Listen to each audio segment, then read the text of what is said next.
And we're live, Omar and I. I'll briefly explain how I met Omar, which is through the Rational Females Arena matcha, and I saw you talking to her, and I was interested in how you your response as a Muslim to feminism, and this is a topic I hope we can discuss, as well as anything else you'd like to talk about, Omar. Would you like to say a few things about yourself?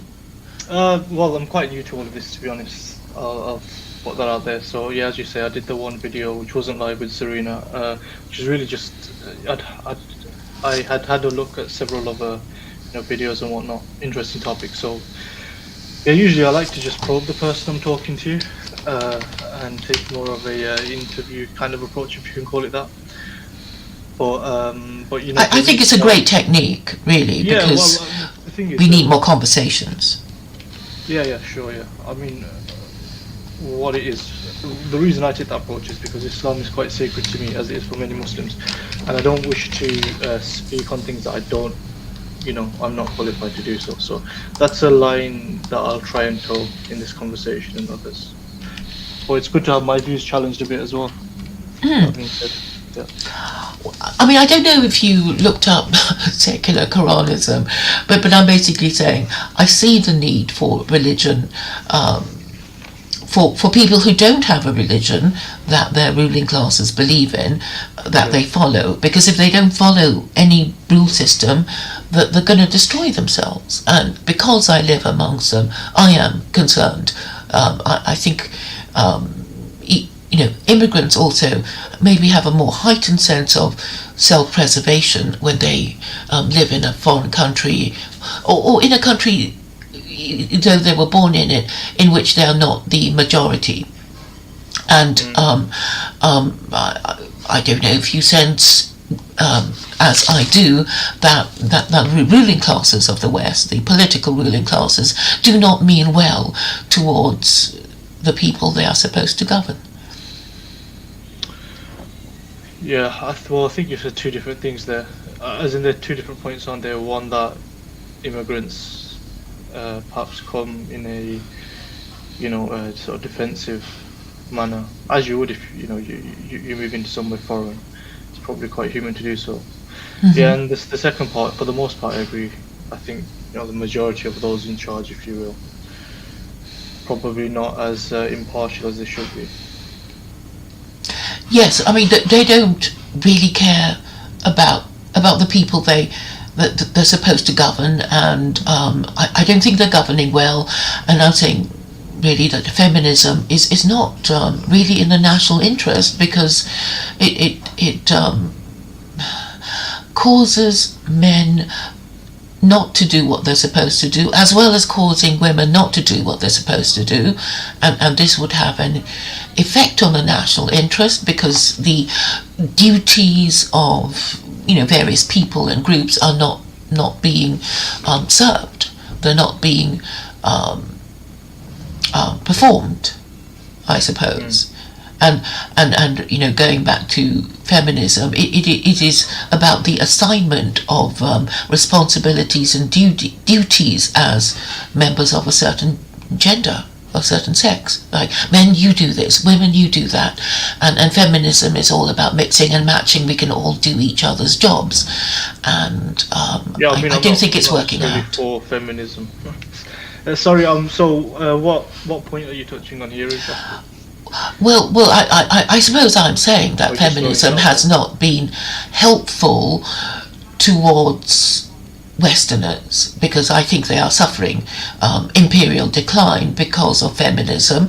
I also know they don't like Islam, and Islam, I think, has been increasingly acknowledged to be the antidote to feminism. Well, I don't think Islam is every sort of polar opposite to feminism, and it does give women more rights. Which type of feminism we're talking about?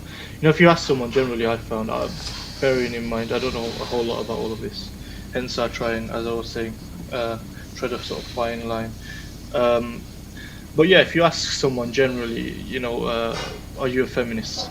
Any female, let's say in hip hop, for example, or whatever, their understanding of what feminism is for them, if you will, is different. So, when you say Islam is the antidote to feminism and so on, I think it's quite a broad statement, is really what I'm saying. Yes, I don't know if you know that I think it was in America that somebody posted things like Islam is right about women, that kind of thing.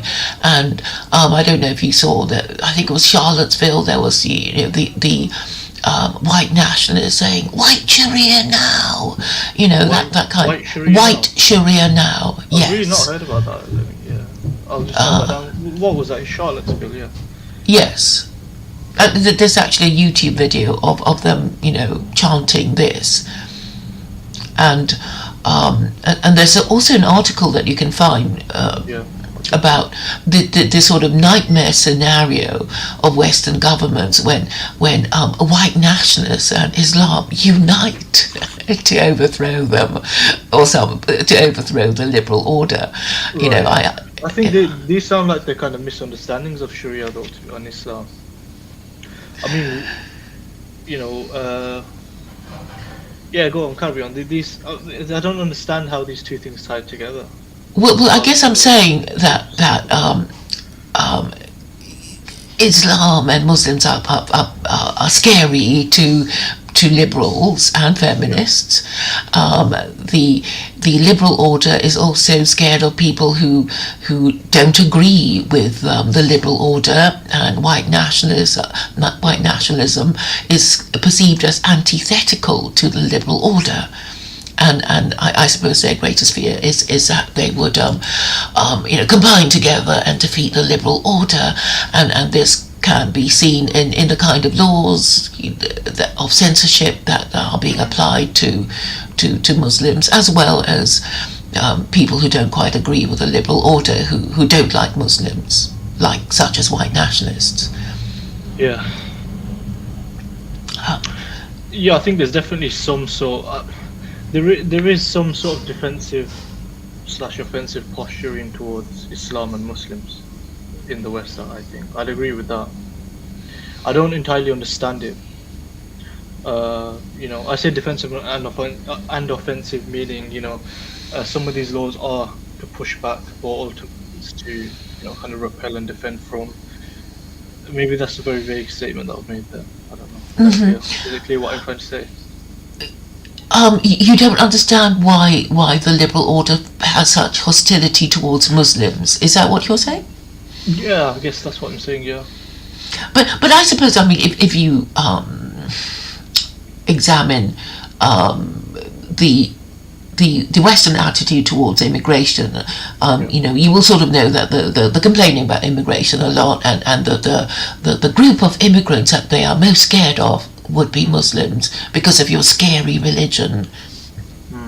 They're not as scared as, say, Chinese people or Hindus, because maybe they're not that principled. They don't have a very distinctive identity the way Muslims do. And because people know about the very distinctive way of Muslim way of doing things, I guess it's only natural for them to fear that you're going to make them Muslim, eventually. Yeah, I think it's an irrational fear, personally. There's no force, there's no compulsion in religion as far as Islam is concerned. So, we can't force anyone to do anything. I don't believe that as a Muslim. So, I don't know. I'm not sure, as I say. So, when you say the liberal order, are we talking about sort of Western governments here, or? Yes, liberal democracy, what they talk about fondly as Western values, which is now in dispute because they don't seem to believe in free speech much anymore. Or not, so, not excuse me, sorry. Yeah, not necessarily free speech, absolutism, is it? There's a limit to it. Yeah, because even if you say you are a free speech absolutist, I mean, there are certain things yet that you're still not allowed to do, which is to incite crime and to defame people. So within that context, you're Yeah, you're not allowed to say certain things. yeah, yeah. Well, okay. Um, yeah, my confusion here, I guess, is if this is sort of where the conversation is going. My confusion here is I feel the right to follow Islam to a T in the West is the capacity to do so is actually, you can find that within liberal values, i.e., do as you will as long as you don't harm others and so on. I don't think there's anything that Muslim is generally doing in the West that is required to do in the West, or as a Muslim, that goes against liberal values. It's often just abstaining from some other culture and that kind of thing. So again, I don't entirely understand the fear. Well, I suppose what Islam would undeniably threaten is the sexual liberation that Westerners currently enjoy. That they have a right to have sex with any consenting adult. They There's can a lot have of sex. Muslims. So if we talk about England, for example, there's a lot of Muslims in England. I think it's maybe is it something like 5% or something like that? Is that right? I think so. It's approximately there, right? 5 to 8%. No one's imposing anything on, so let's say the LGB, plus community. So when you say challenging, then what are we talking about exactly? I suppose that they're just saying there's a verse in the Quran that permits wife beating. There is a verse in the Quran that punishes sodomites, and I think they're just saying we can't even bear the thought that there are such verses in the Quran, and there's so many Muslims. It's only a matter of time, whatever. And maybe you noticed the comment of Vincent Bruno, who was basically saying, scary how serious and focused Muslims are compared to the alt-right. They're going to defeat us because they're so organised and principled, and they know who we are, and they have all these rules, and and you were kind of saying the effortless superiority of Islam will become known, and then everybody will become Muslim, and that they find that scary. Sorry, what were you going to say? I forgot. I was just going to say, you know what they say, sorry to cut you off there. If you can't beat them, join them. Yes, I have said that to Vincent, and he wasn't very happy about that. Yeah. Well, what you said there sounds like some sort of inferiority complex. The latter part of what you said. The former, where you spoke about, striking women, was it, and punishing sodomites. Punishing sodomites. Yeah, but you'll find this in the Bible and so on as well. Similar sort of concepts. Yes, and even harsher punishments. No one's too angry about Muslims believing that. Mm-hmm. It's quite selective. That's my point. Well, yes, but because actually, for the Old Testament punishment, it's a death penalty, for sodomy and adultery, and a lot of there are a lot of death penalties in the Torah, and the Quran just sort of says only impose a death penalty if the interests of justice required, and it certainly doesn't say you have to execute fornicators and sodomites. It just says punish them, which suggests that it's short of the death penalty.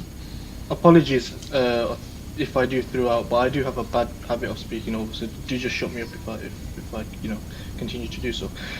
This is all within an Islamic state, if you will, as well. I don't like to use that term because it's kind of tarnished a bit with the old Islamic state that came and disappeared.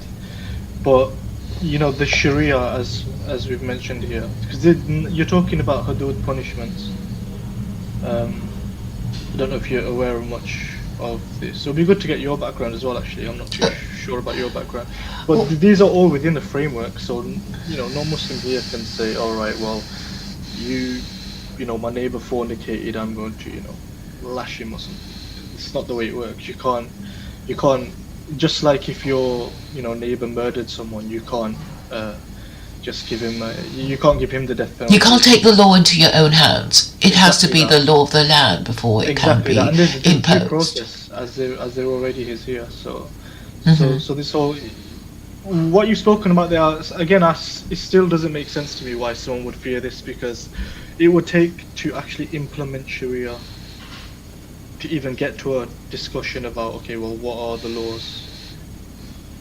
You know, so we're so far from that. Yeah.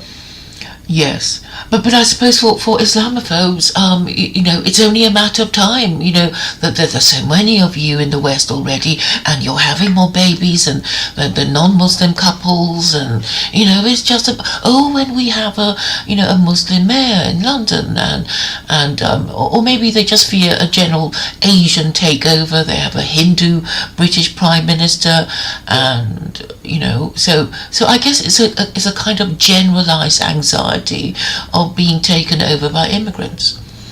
And who are we talking about exactly here? Did you say the alt-right? Well, I guess anybody who's concerned about immigration, and it seems an awful lot of them are concerned about immigration. So we're talking about the British public then? Is that right? Yeah. Yes, I mean we can concentrate on the British, but I'm saying the Germans, the French, they would say the same thing, and they'd be saying the Muslims, the immigrants we most fear are the Muslim ones. Okay. Well, if we stick to England, it's just a bit easier for me to follow, as I live here and so on. This sounds kind of twofold as well. So it's one, immigration in and of itself, and two, the fact that many of these immigrants are Muslim and have these principles that they live by. Mm-hmm. It's the two things together, right? Mm-hmm. Yes.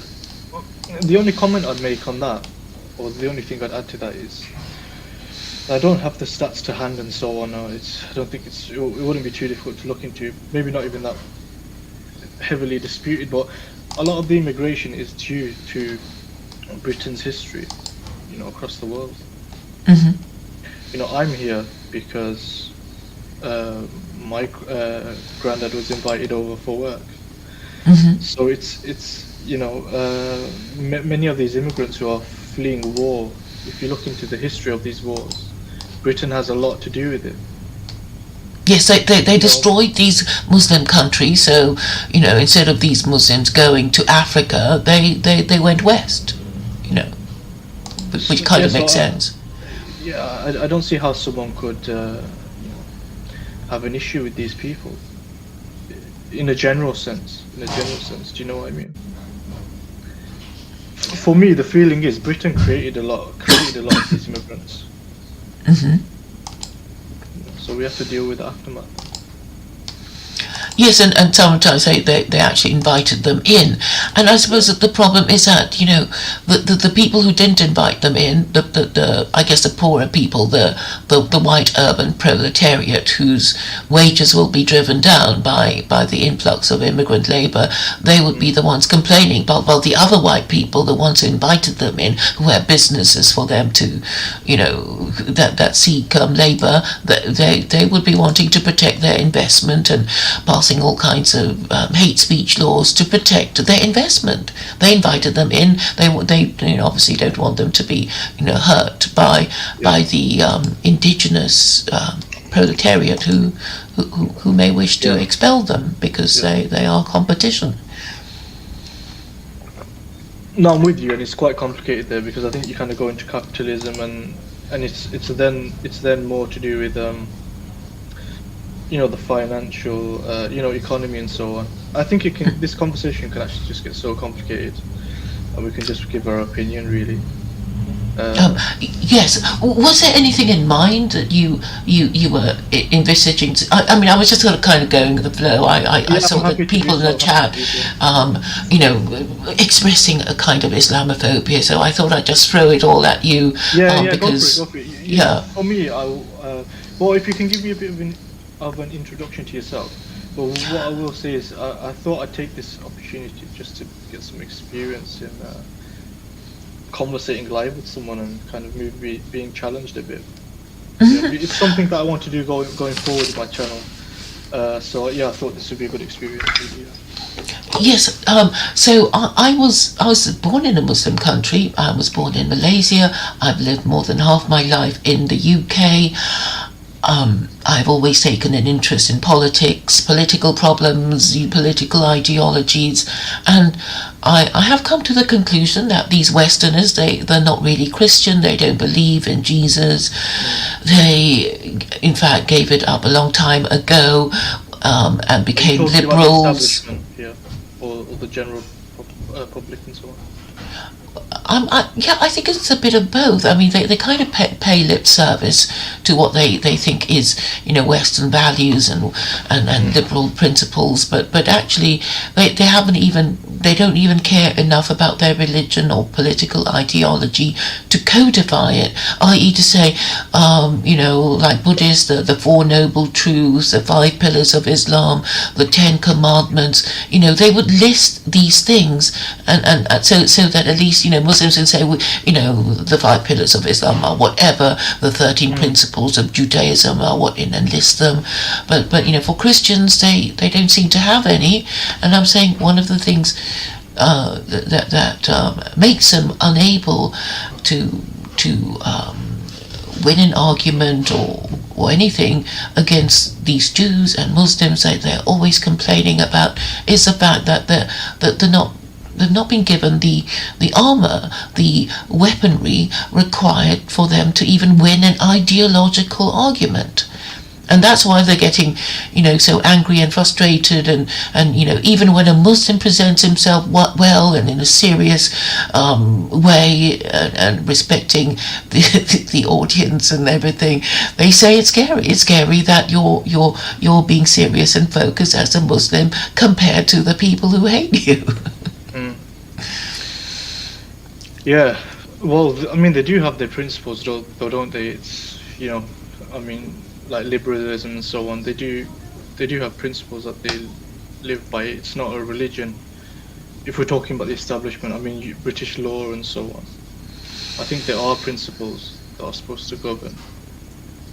Well, but yeah, I suppose they're supposed to believe in free speech, but when you think of all the things that you can be imprisoned for, like hate speech, where did that come from? There is no sort of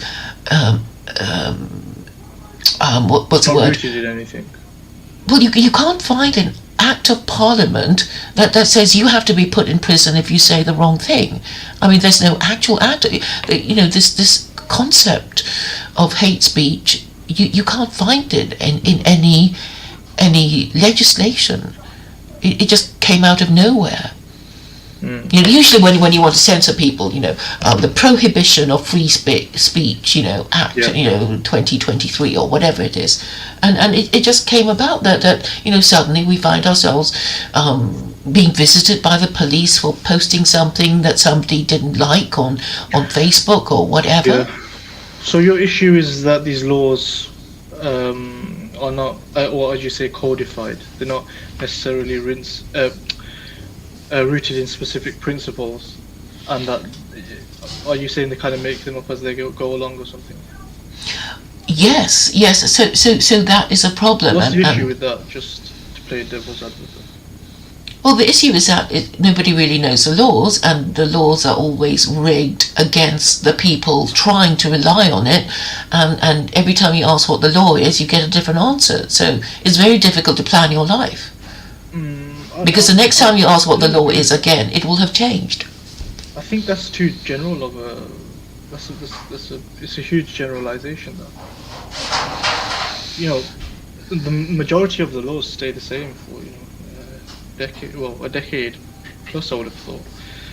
If you were to punch someone in the face in the street, that's not going to change anytime soon. I think. But the rules can. Developing specific rules. Like, there's a lot of this free speech stuff seems to be. There's an evolution that's being forced upon the law due to social media and so on, which is it's a new phenomenon, isn't it? So I think it's kind of understandable that the laws are, being updated to suit. I'm not saying I agree with them, whether I do or don't. It will differ depending on which law we're talking about, but I don't see an issue necessarily. Just to summarize, I don't think the law's constantly changing. Certainly not every law. I think the law in the UK is so occasionally being finely tuned, if you will. Maybe that's too specific, but to suit society moving forward, and social media, I think, and free speech are a good example of that. I mean, a good example of free speech being restricted is nobody before the 2020 American presidential election would have thought it possible that people would be forbidden from giving the opinion that they thought the election was stolen. And after COVID, nobody thought they would be forbidden from discussing vaccines and how they, So I mean, these are two very, obvious examples of how certain topics are not being allowed to be discussed. And there are also, topics like criticizing feminism, for example, or criticizing the behavior that causes feminism, which will be, labeled as misogyny, and now they're thinking of introducing the ban against conversion therapy, which says to parents basically that if your child is thinking of becoming gay or changing his or her sex, you can't reason with them, certainly not in America. So I think these are very large categories of topics that might be considered frightening for parents. And no, I definitely agree. I think earlier, your statements were quite general, so if we're talking about these specific laws here, I'd agree with that. There obviously is the censorship. Some of it's, I think partly what the issue with some of the COVID stuff you're talking about there is also how these social media companies, the CEOs of them, what sort of role they play. Because I don't know if I don't know if it was illegal per se to question the vaccine and so on. It seemed to me, to my limited knowledge, that it was just social media that was kind of shutting down, any sort of anything challenging the status quo regarding vaccines specifically. On Facebook, YouTube, and so on. But then it's not really they're not really state governed, are they? I know there's obviously influence. Well, I mean, what they've been saying is that they're under the supervision of the CIA. So even if you wanted to give free speech, there'd be somebody working, a kind of CIA advisor or somebody saying you can't do this or you have to do the other thing and whatever. Is that an advisor to who? I think the expression is embedded CIA operatives. So quite a few important political organizations or social media platforms, have to hire these people who will tell them what to do, and I don't know, get algorithms that are capable of shadow banning and doing all kinds of tricks, but in a sneaky way. And they never tell you the reason when they ban you. Sometimes they tell you, like, unless you delete this tweet, you can't use Twitter. But sometimes they might just say, you're gone, and we won't even bother telling you what you said wrong. Yes. So are you of the opinion that some of these social media companies work in partnership with the government? I think even if they don't, even if they don't want to, they might be forced to. Right. Okay. They might, it's like I can see pressure, certainly. I mean, I'm sure there's certainly pressure to do so. Yes, and this leads me to think that actually, under a finite number of rules, because even the Quran comes to an end, you can at least protect your rights, because there's actually a lot of rights in the Quran that protects, your free speech. There is no compulsion in belief. Truth stands clear from error. Chapter 2, verse 256. This idea of knocking before you enter somebody's property. That there are actually a lot of rights that I think people would like to have that are already mentioned in the Quran. And I guess I've been trying to say that... Yeah, I see your proposition then, yeah. My proposition is that, I'm saying, secular Quranism, which is a book that I wrote, is my interpretation of the Quran as a non-Muslim, and I'm saying... Your interpretation of the Quran, okay. Yes, because I know a lot of Muslims will say, oh, well, we don't interpret it like this, and you're not even Muslim, we don't agree, and I'm saying fine, but it's for non-Muslims, so I'm sure you'll probably disagree amongst yourselves about what you think is wrong, with my proposal, but I think it's in the interest of Muslims too to have a stable legal system, a stable society, producing stable marriages and stable families, where children can grow up in, and currently it's disintegrating as far as I can tell. Yeah, can I hear some of these interpretations? I'm just curious.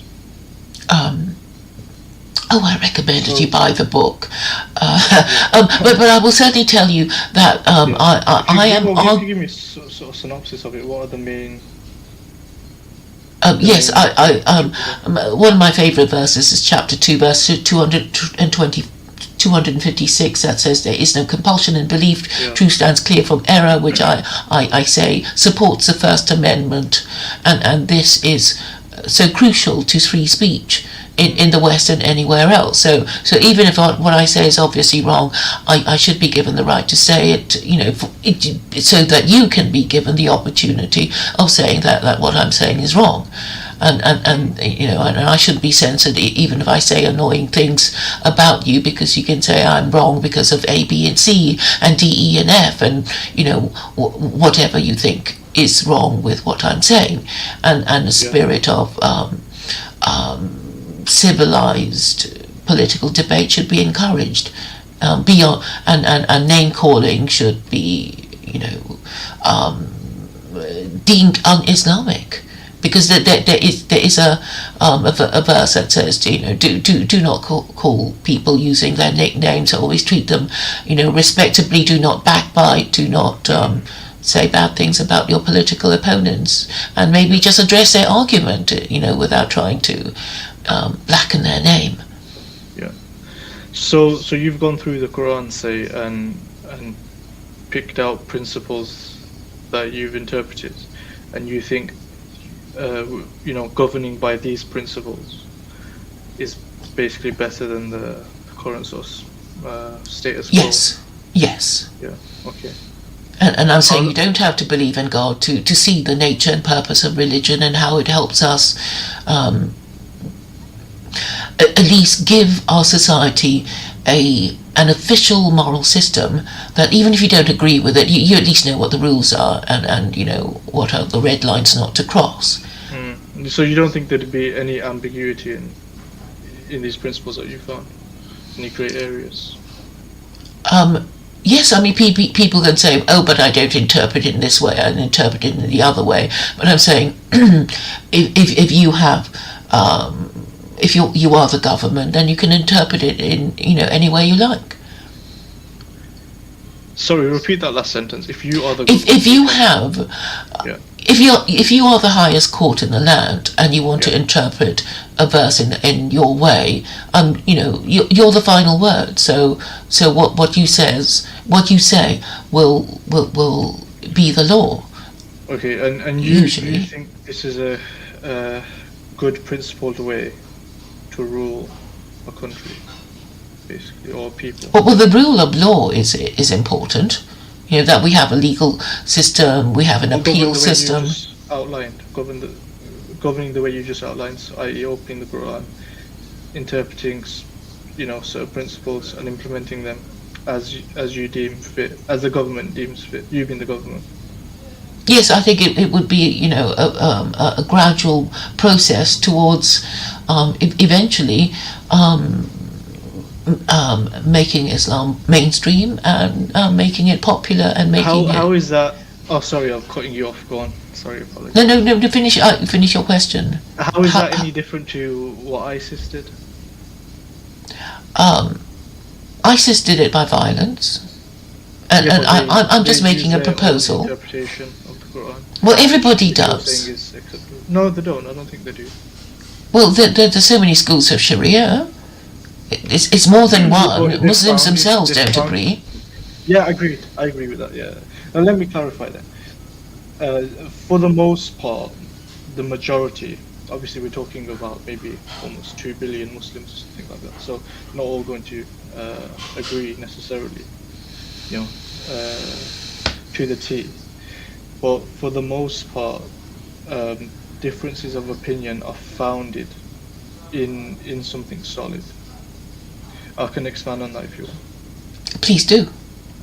Yeah, so well, you might have heard of this. So there's various ways of explaining this, but I think the most common is there's a hadith with the Prophet Muhammad, whose blessings be upon him, spoke about the rightly guided, and paraphrasing here, and those are the ones who follow what I say basically, and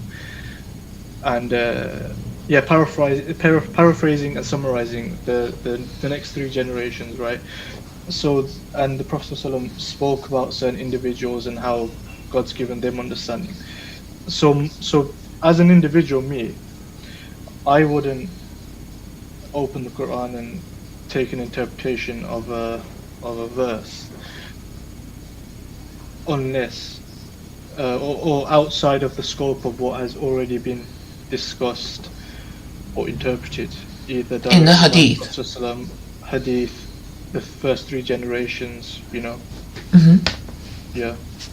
For example, the verses where, because these are often mentioned, you know, wherever you find them, kill them, and so on. The first 3 generations, the Prophet, peace and blessings be upon him, his companions, none of them interpreted this to mean go and kill anyone you want, essentially.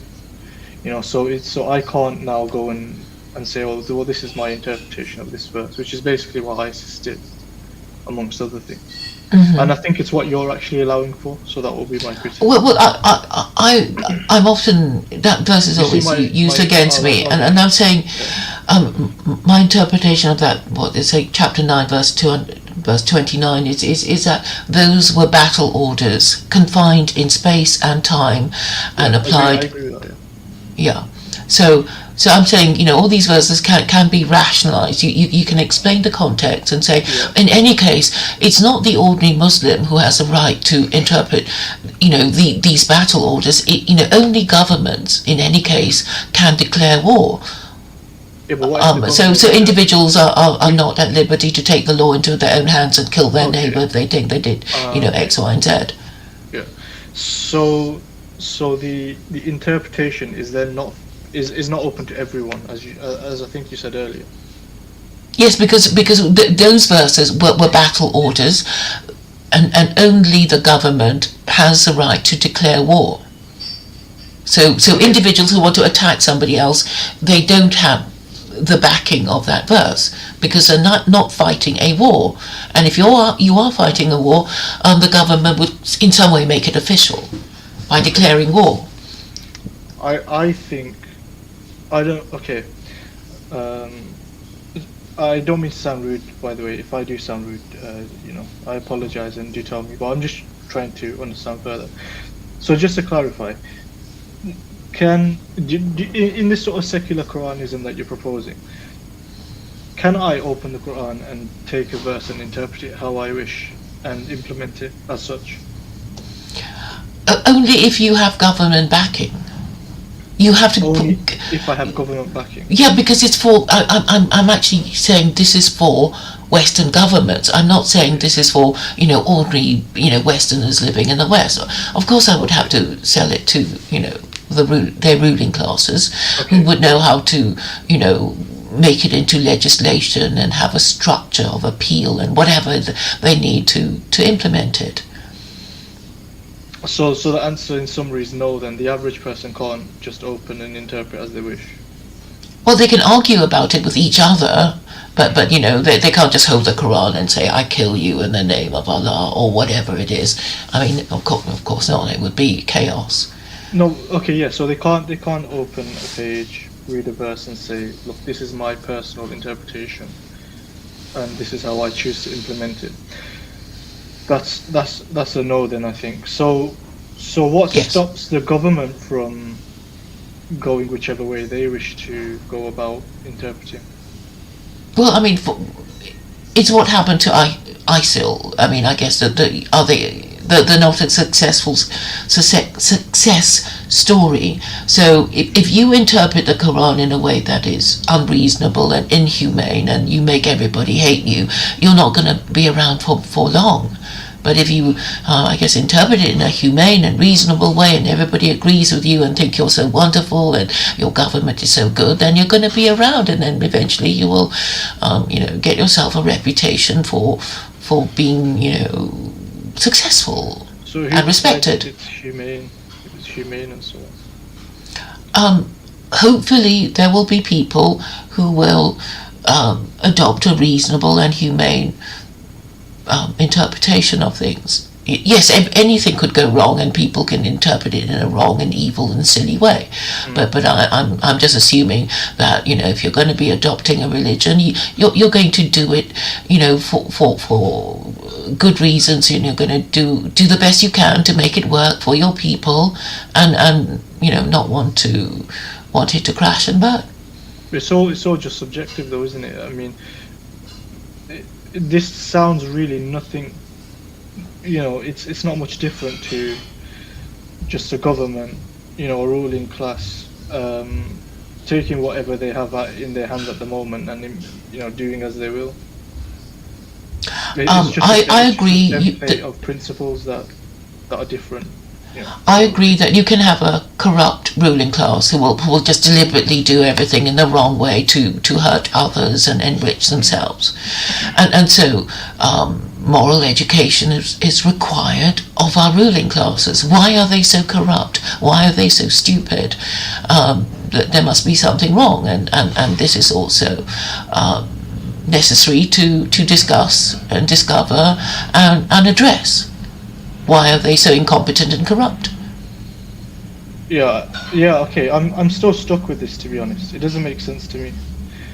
Because, okay, as a Muslim, I believe in, the absolute truth that there is objectively a right and a wrong, that there is objective morality, which is something I was discussing with Zarina, actually.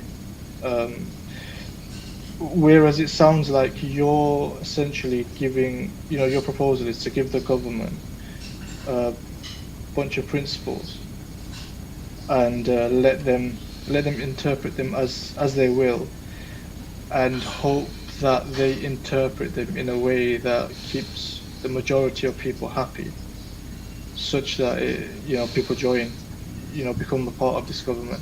That just sounds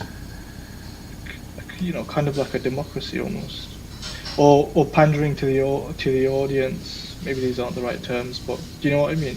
It's not really founded in anything. It just sounds like you're reinventing the wheel with a different template. Well, of course I'm saying I have to trust the government to implement these recommendations properly. Because if I assume that they're going to mess with it and do everything the wrong way, then obviously, don't even propose a solution if you take this pessimistic view of life. What I think is necessary to do is to anticipate what the problems might be between, getting the idea accepted and then getting it implemented. But at the moment, I'm just, stuck in the first stage of proposing it and getting people to agree with me, and then maybe talking about what the problems of implementation when I get there. And you're saying, why would you trust a corrupt and incompetent ruling class to implement your wonderful interpretation of the Quran, assuming it is the correct interpretation anyway? And Assuming you believe there is even a correct interpretation. I think that there is a range of. I think laws just have to be fair enough, or for people to think, oh, it's fair enough, therefore I obey. I see the point of laws forbidding murder and theft, and that, and then people will agree to obey it because they see it as in their interest to follow it. Because I think even murderers won't be saying, let's abolish the law on murder. A murderer might say, oh, he deserved it, or I didn't do it, or something like that. But I don't think any sane murderer would say that there should be no law against murder. Or any thief would say there should be no law against theft. Because, you steal somebody's property, it becomes yours. You don't want other thieves coming and stealing what you have from you. So the principle of reciprocity is there, in that if you don't want people to murder you, you better not murder them, and if anybody murders, they should be brought to justice, and then people understand that it's not a good idea to kill people or steal from them. How would this differ from what we have at the moment? Well, the difference would be that unmarried parents would be lashed 100 times in a public place. That would be the most noticeable difference between the law now and the law that I propose.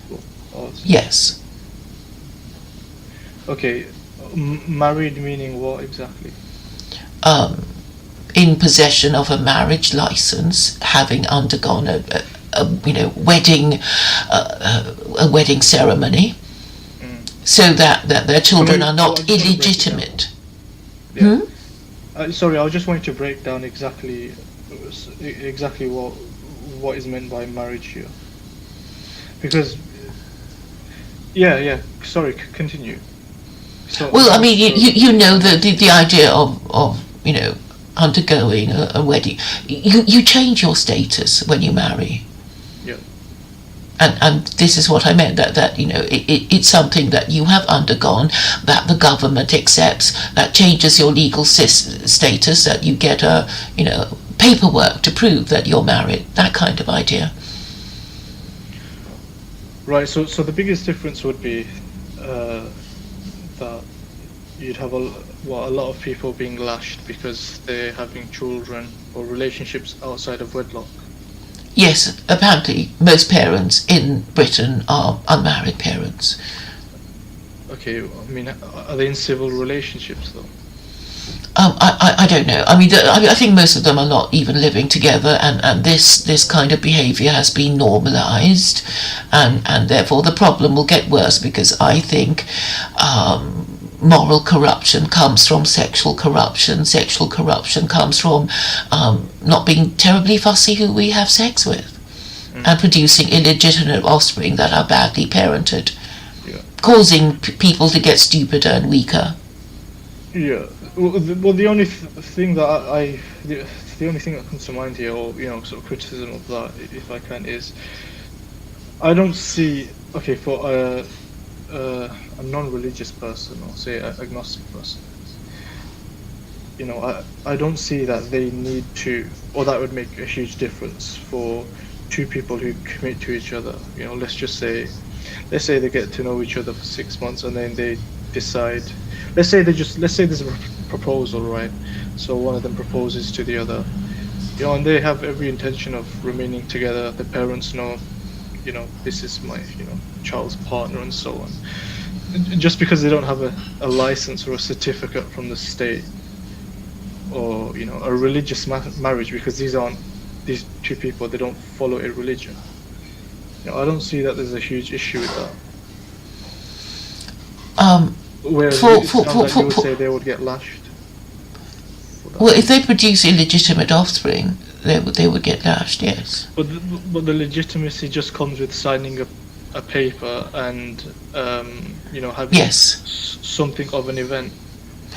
Yes, because a marriage license is actually a license to have sex with your spouse and children. That's what the marriage licenses you to do. That was the original meaning of the word. So under the current system, you get more benefits if you're not married and not living with the other parent of your child. In the UK. Yeah, so As in people are benefits for a incentivized child. not to marry. Yeah. Yeah. Well, okay, all right. So I know people, for example, they live in Britain. They've been together for like 10 plus years. They have children. They're in what they would call a committed lifelong relationship, but they don't have a civil marriage, you know, British marriage certificate. They don't follow a religion.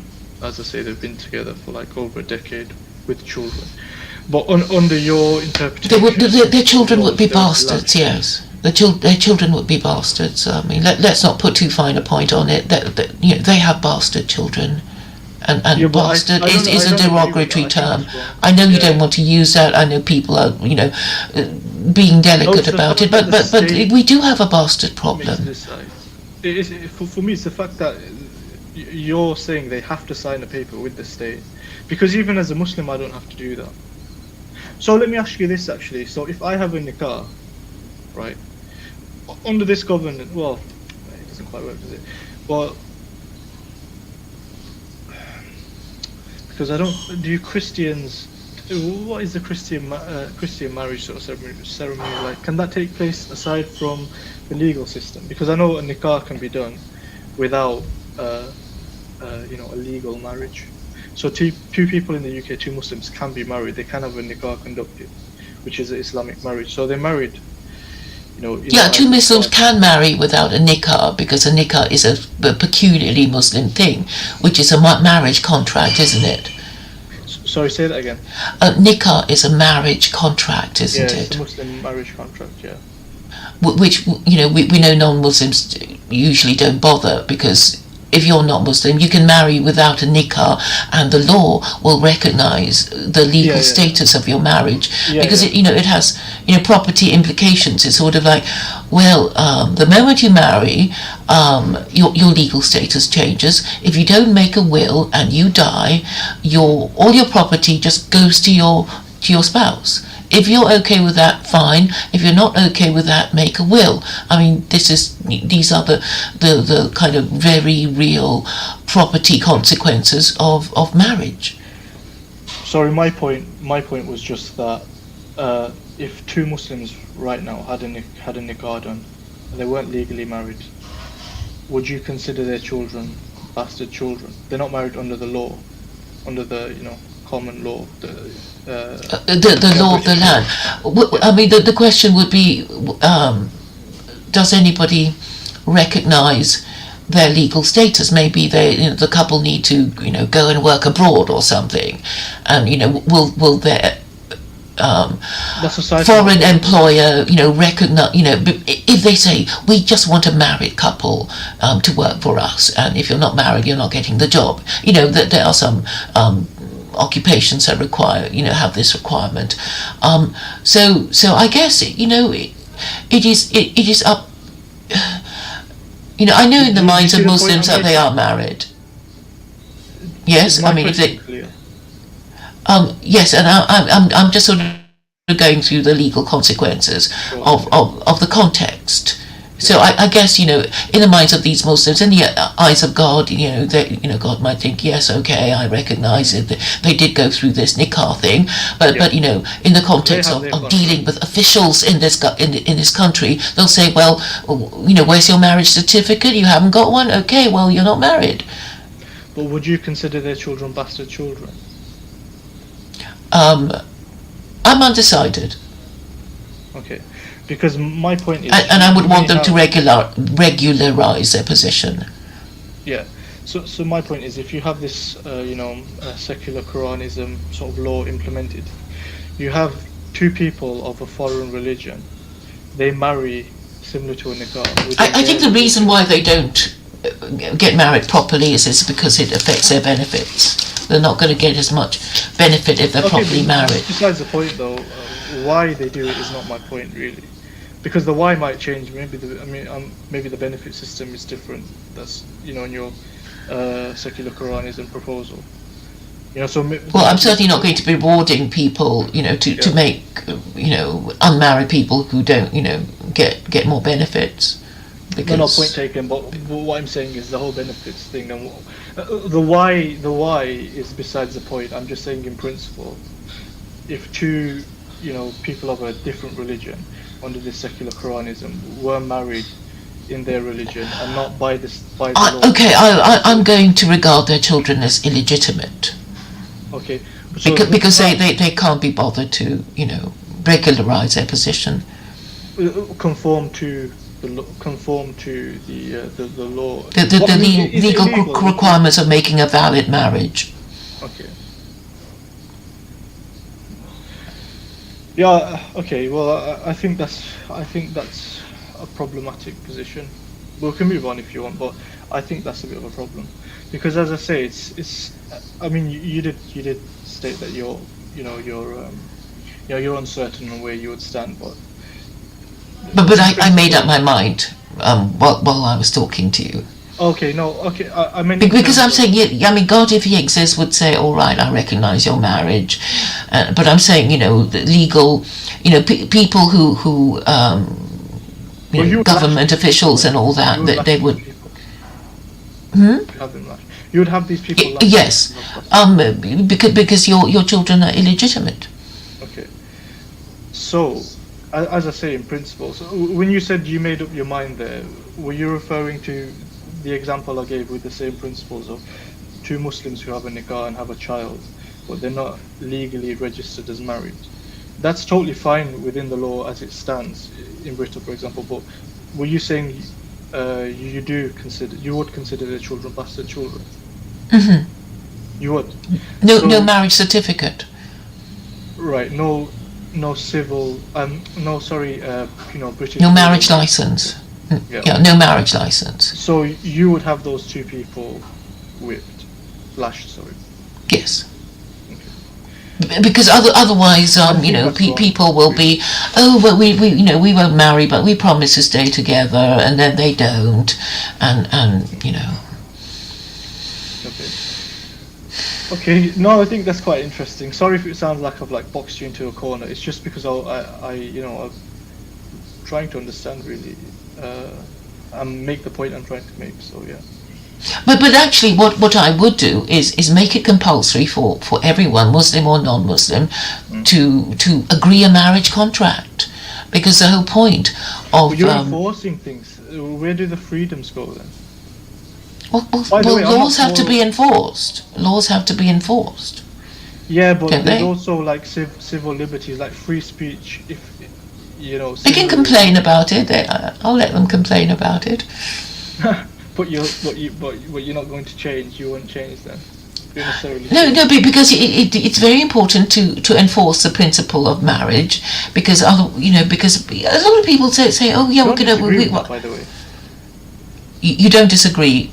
I don't disagree that marriage is important. So I'm just finding certain issues with this concept of secular Quranism and the way you would implement it.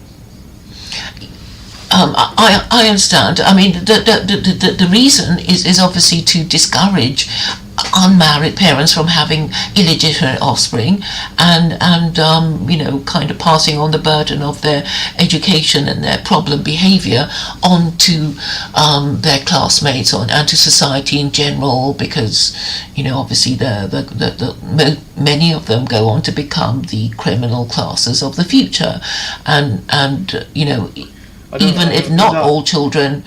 Is that a stat? Is that a stat you've got? A what? Many of them become. You said many of them become. A stat. Yeah, you can find products of single mothers, of never married single mothers, that they end up in prison. Of convicted prisoners come from unmarried, unmarried mothers, growing up with unmarried mothers in fatherless homes. This is right. kind of Okay, yeah. I know, I'm with you. I'm sure there's an increase. Yeah, I was just questioning how, how more likely it is that someone would go down this road. Okay, yeah.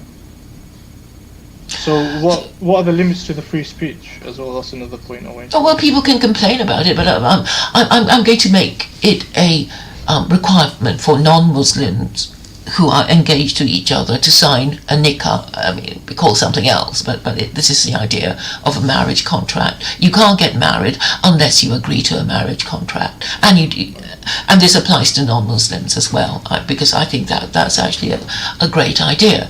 So this would implicitly abolish no-fault divorce, because the whole idea of a fault-based divorce is like, these are the things that we agreed we'd do for each other as a couple. You didn't do it, and therefore you are in the wrong, and I divorce you because you don't do this thing that you said you would. So there's no issue with the fault divorce, you're saying, yeah? Yeah, I would be reintroducing fault into divorce. Currently, what we have is no fault divorce. Like, I'm bored, I'm off, kind of thing, but without having to give a proper reason. What if they just don't like the person anymore? Yeah, it's like, well, it's too, it's not a good enough reason. So fault, even when a couple divorces amicably, it would start at 50-50. So even if you say, I don't want to blame you, I still love you, can we be friends? It would still be 50-50, because you should not have married in the first place, because both of you married the wrong person, and so even such an amicable divorce would start at 50-50 fault. As in the split of the settlement. Is that what we're talking 50-50 to the apportionment of blame. I'm not even talking about property. Okay, but maybe the apportionment of property would be based on, the apportionment of blame. Okay, so sorry, just to understand. So you would reintroduce fault. So for someone to get divorced under this secular Quranism, a party would have to be at fault. Yes. Have I understood that right? Yes. So if neither party can cite a fault, they can't get divorced. They can get divorced, but that's what you said, 50-50 in a sense that we got divorced, and I was 50% to blame, and my spouse was also 50% to blame, but we still got divorced. I mean, I'm not going to force you to stay together. I mean, particularly if there's no children. That's a no-fault divorce, basically, isn't it? You're just saying both people don't really like each other. Yeah, but under no-fault divorce, there is no apportionment of blame. It's like, oh, it just didn't work out, we went our separate ways, without any person being blamed for anything. And I'm saying, it's such a serious thing. The same thing, really. It's just saying you're both to blame for it, then maybe 50%. It's just wordage. It doesn't. What is the actual impact? What is the actual difference? The impact is are to blame, or they're both equally to blame. What are the repercussions? But I'm saying, even if you don't want to blame each other, it starts at 50-50. But if you wanted to blame, I did this because you were mean to me, and I and then I went this other thing, and because you did this thing, and then the idea of the history of the marriage and the behavior of the parties come into consideration, and that would have to be reintroduced. And the best way of working out who is to blame is to say, well, what did your contract say? Which one of you breached the contract? Who is guilty of non-performance or bad performance of whatever term of the. Okay, and this contract, is this based on the Islamic nikah contract? Did you say? Islamic understanding of marriage, principally speaking. Well, I don't know the detail. I mean, I've seen pro forma Islamic marriage contracts, and it's I blah blah marry blah blah in the terms, and then it's 1 2 3 4 5. Is that the question you're asking me? Kind of. I mean, yeah. So. Yeah. So it would be the wife. Agreement, but Islam, identifies, marriage roles. You don't necessarily need to write them all in a contract. But are you saying to judge full, non-Muslims who are forced to marry via this contract under secular Quranism, would they be following? Would they have to? Would they be judged based on the general Islamic understanding of marital requirements, each spouse's requirements? There can be a standard contract, and then there can be a contract that the couple want to make for themselves if they don't like the standard contract. I mean, usually the standard contract is husband provide, Are we talking? pay for stuff, be around, parent the children, and and then the wife, look after the house, look after, or whatever variation they want, but they have to be clear what it is before they can put it down on paper. And obviously, if one of the parties don't do what they're supposed to do, then there is a fault, and we're going to make it simple, by saying. Yeah. Sorry. I mean that's what I wanted to say. You have a further question? Well, yeah. So I just don't understand. So this contract, this nikah, that everyone has to have, they can just set about their own rules. Really. If they want, but there can be a standard contract. I think most people would be happy with a standard contract. And the standard contract is based on what? Maybe something, okay, what do you understand to be a standard contract as a Muslim? Because you were talking about the Islamic understanding of marriage, which I think is just a traditional understanding of a marriage. It's basically husband pays for wife and children, wife stays home, look after the children, cooks, cleans, and, Yeah, well, I'm talking about, I mean, I don't know every detail, but I can identify a few. But, in terms of it being tradition, regardless of where and what it is, it's the law that we follow as Muslims.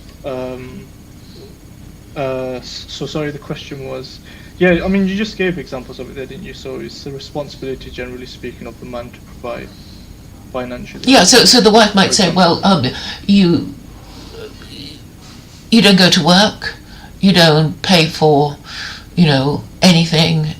Or whatever, and so I'm off. Or the husband might say, you haven't given me children, or there are children, you don't look after them, or whatever, and I'm off. That kind of idea. So, but to a reasonable bystander, it's like, aha, now I know, what's wrong, because husband is saying wife doesn't do this, or wife saying, husband doesn't do that. Yeah, people already have that though, don't they? They already have their vows and so on. Yeah, but in a divorce court, it depends on whether fault is even discussed. I mean, maybe if you don't want to blame each other. The issue is really the no fault. Yes, because look. I mean, no commercial contracts would be made if there was no fault. Dissolutions of business partnerships. Why would the richer partner even enter into such a contract? Because, if the idea is, oh, I'm not happy, I'm going to, I'll take half your stuff, people would, not be wanting to form these business partnerships. So you have to have more detail in it about what is expected, and then you can say you didn't perform the term of your contract that you promised you would. Right. And that is how fault is apportioned, and that is why the nikah is so important. Because then it makes it easier. It's like you didn't do the thing you said you would do, so you're wrong. Right. Okay. So if we compare that to sort of current law, the main issue, I think, correct me if I'm wrong, that you're highlighting is the fact that there's no full divorces. So you'd basically abolish that. And then you want a set criteria that the marriage can be judged upon. Okay, so why specifically take the Islamic laws pertaining to the nikah as opposed to, like Christians have their vows, don't they? I don't know a lot about the other. They don't have anything really. I mean, what you're thinking about the Christian vows is like, to honor and obey, sickness and health, all the stuff you saw in movies. But the legal divorce is rather different. Yes, so it's okay. So you want a set criteria basically to judge a failing marriage on or departing marriage on. I mean, you can even have no fault divorce in Islam, because I mean, I spoke to this Muslim guy who was quite wealthy, and he was saying you can have a no fault divorce by saying, I can get rid of you anytime, wife, even if you did nothing wrong, provided I give you a large lump sum payment, and then you'll just take your money and you won't give me any trouble, and off you go, because I can afford to, maybe give you 100,000, and then you'll just go and you won't bother me anymore, that kind of idea. And usually a woman say, okay, well, you're going to give me a large lump sum payment, off I go. I don't want to, live with you. So you can't even incorporate the idea of a no fault divorce. If you can afford it, I guess. Otherwise, you committed adultery, you don't look after the kids or whatever. But that just leaves a loophole for people with money to get away with what they want, which is a current issue that we have that you're kind of partly trying to solve on. Well, it's not so much that the wealthy people that are trying to get it. I'm just saying ordinary people, should just have to understand that marriage is not dating. Dating is not marriage. Yeah. You don't have starter marriages. You don't. How would people get to know each other in this secular Quranism? Well, ideally they don't have sex with each other first. Sorry, they wouldn't. Okay, what are the limits then? Where are the limits? Well, the thing is, you actually can probably get away with it if you don't produce bastard children, because then there is no evidence to convict you with. Okay,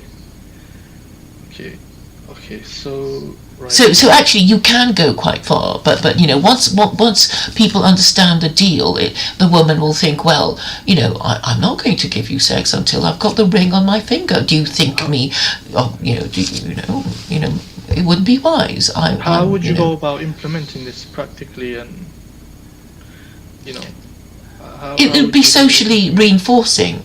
I mean, okay, right at the moment, everybody assumes that they have a right to have sex with each other, to check each other out or whatever, and then the woman might say, oops, I'm pregnant, what shall I do? The man might just say, well, go have an abortion, or I'm not going to continue with this relationship if you bring the baby in, I never wanted a baby, or whatever it is. So the rules will become clearer, because even the stupidest, the dimmest, idiotic, mentally deficient person will know the difference between getting married, the time when they have been married, and the time before they were married, and what they're not supposed to do until they're married. And that was something our parents and grandparents understood, but which people nowadays don't. And that, I think, is the issue that is confusing a lot of gender relations, because I mean, for men it's like, well, why would a man even marry a woman if he can get to have sex with her and live with her? There would be no incentive to marry. And that's why so many people are delaying marriage. That's the case right now. I think for a lot of non-Muslims, because it's no longer considered living in sin.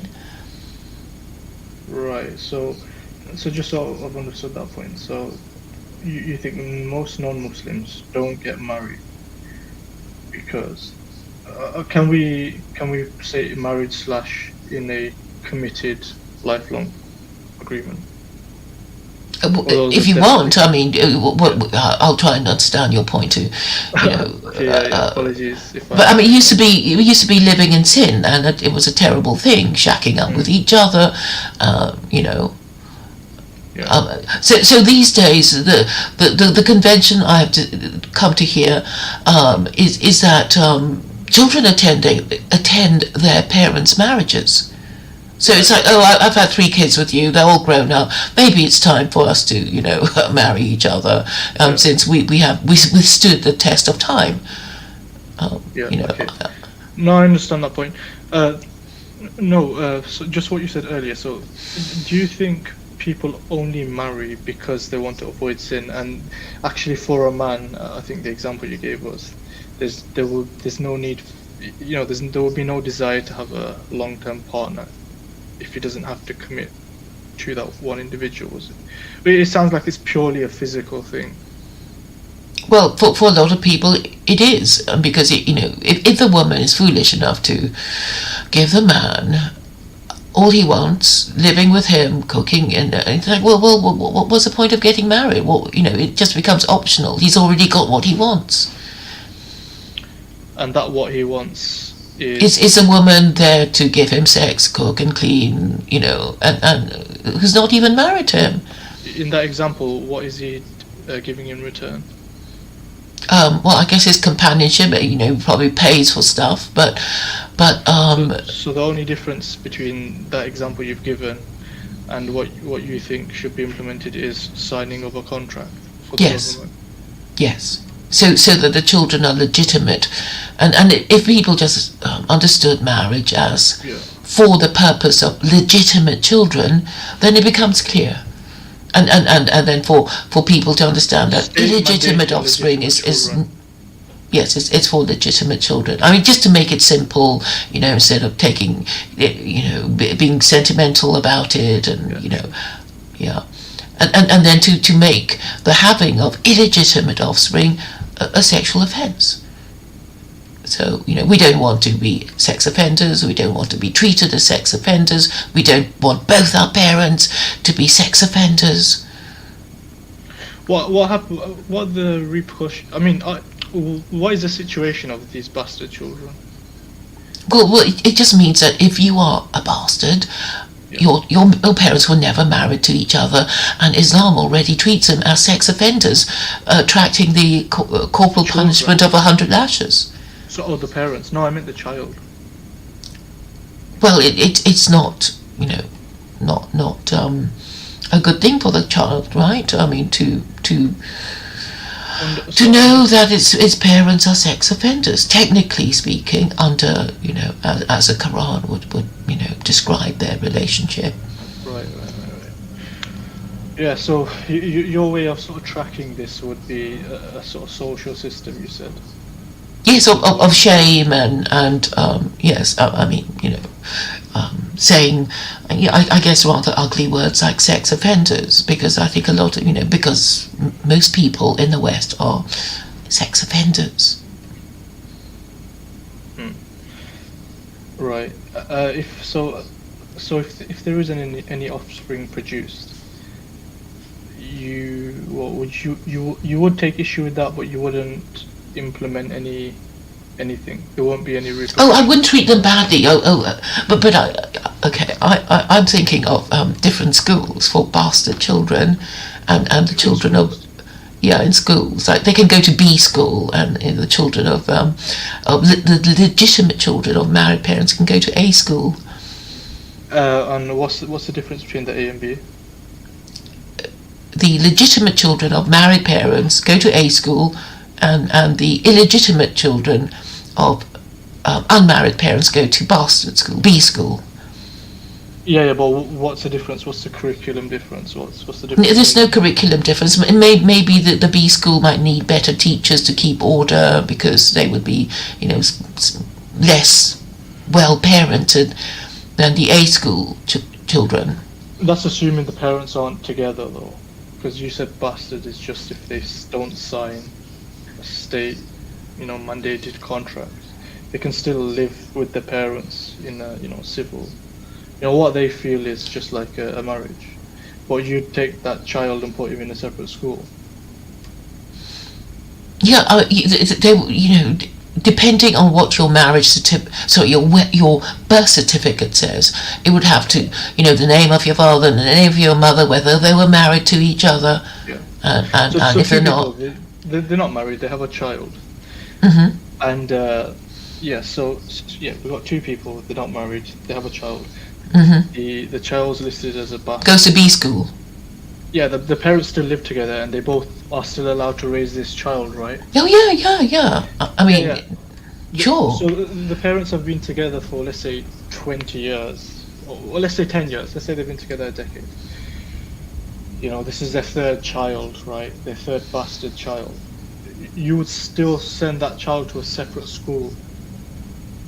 Yes, because that's the idea of all, all the B school people will be treated the same. They you know, like a lower they will. class of human.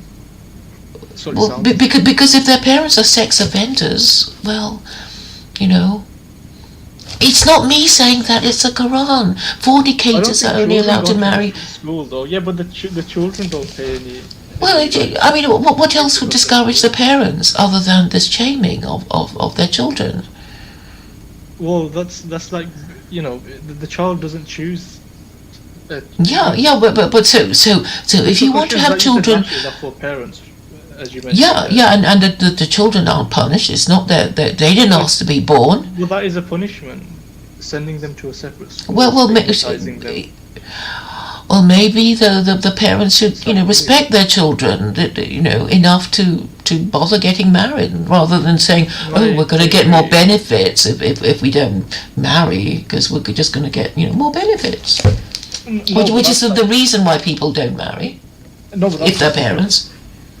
Yeah, that's similar to if one of your parents dies with 100 grand in credit card debt and it's passed on to you.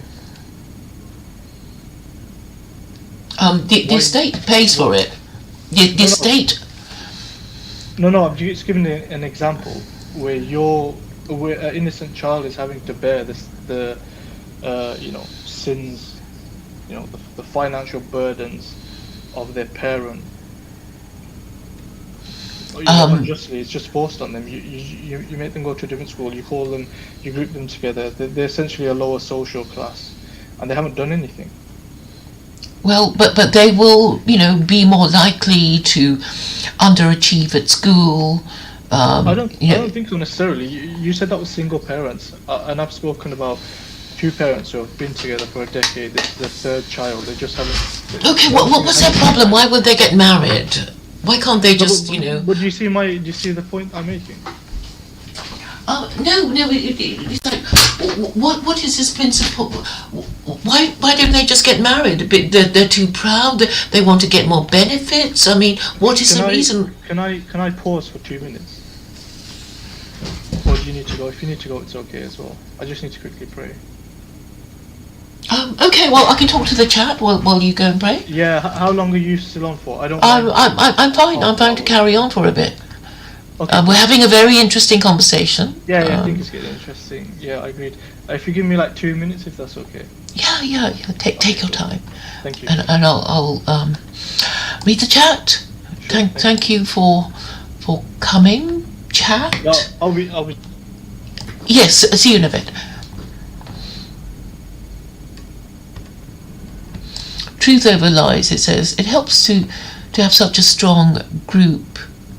Such a strong in-group. I really envy them. You can have what they have by copycatting them. I mean, that's the whole purpose of as he was saying, if you can't beat them, join them. And you've been shown a way of protecting yourself against your corrupt and incompetent ruling classes, and instead of complaining and these Muslims, whatever, it's like, well, perhaps they are a blessing in disguise. They're showing you the way forward about what to do and how to solve your problems that otherwise you wouldn't be able to solve. And that in-group is inevitably stronger when you're not in the land of your ancestors. Yes, because as a minority, you'd be more fearful of being swallowed up by the majority, and then you're more likely to be, to cleave to your religion than the people back home where they they live more comfortably as the host rather than the guest. I don't know why you're asking me about Tiffany. Is Tiffany still doing stuff? I have lost touch with her. So Khalid says he's going to be talking to Omar about very soon.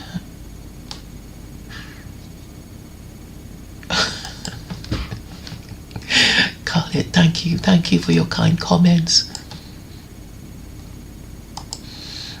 So Skyworks is the Islamophobe saying ancient superstition. You see, there's nothing superstitious about anything that we have discussed Skyworks. I'm just talking about psychology and how the law works to discourage, certain kinds of behaviour. Somebody is expressing who's expressing their bigotry? Skyworks. Okay, so nothing coherent from the chat by Skyworks. You're an Islamophobe, Skyworks. Your mockery and skepticism of religion is evidenced by your discussion about superstitions. Omar and I have not discussed anything superstitious. We were only discussing the law. And obviously, you cannot have moral principles without religious principles, and you cannot have religious principles without a religion. The problem with Christianity and liberalism is that there are no codified principles. Hi, I'm back. Hello. Yes, I've just finished talking to the chat. Okay. And did any thoughts occur to you while you were praying? No, not regarding really much of a conversation, if that's what you're asking. Yeah. Where were we at? It was marriage, right? Yeah, okay. No, yeah, so I okay, well, we can conclude on this if you want, or we can carry on, switch topics, up to you. But I think what you propose there is really stigmatizing and bullying a child for no wrongdoing of his own, and I think that's morally abhorrent, to be honest.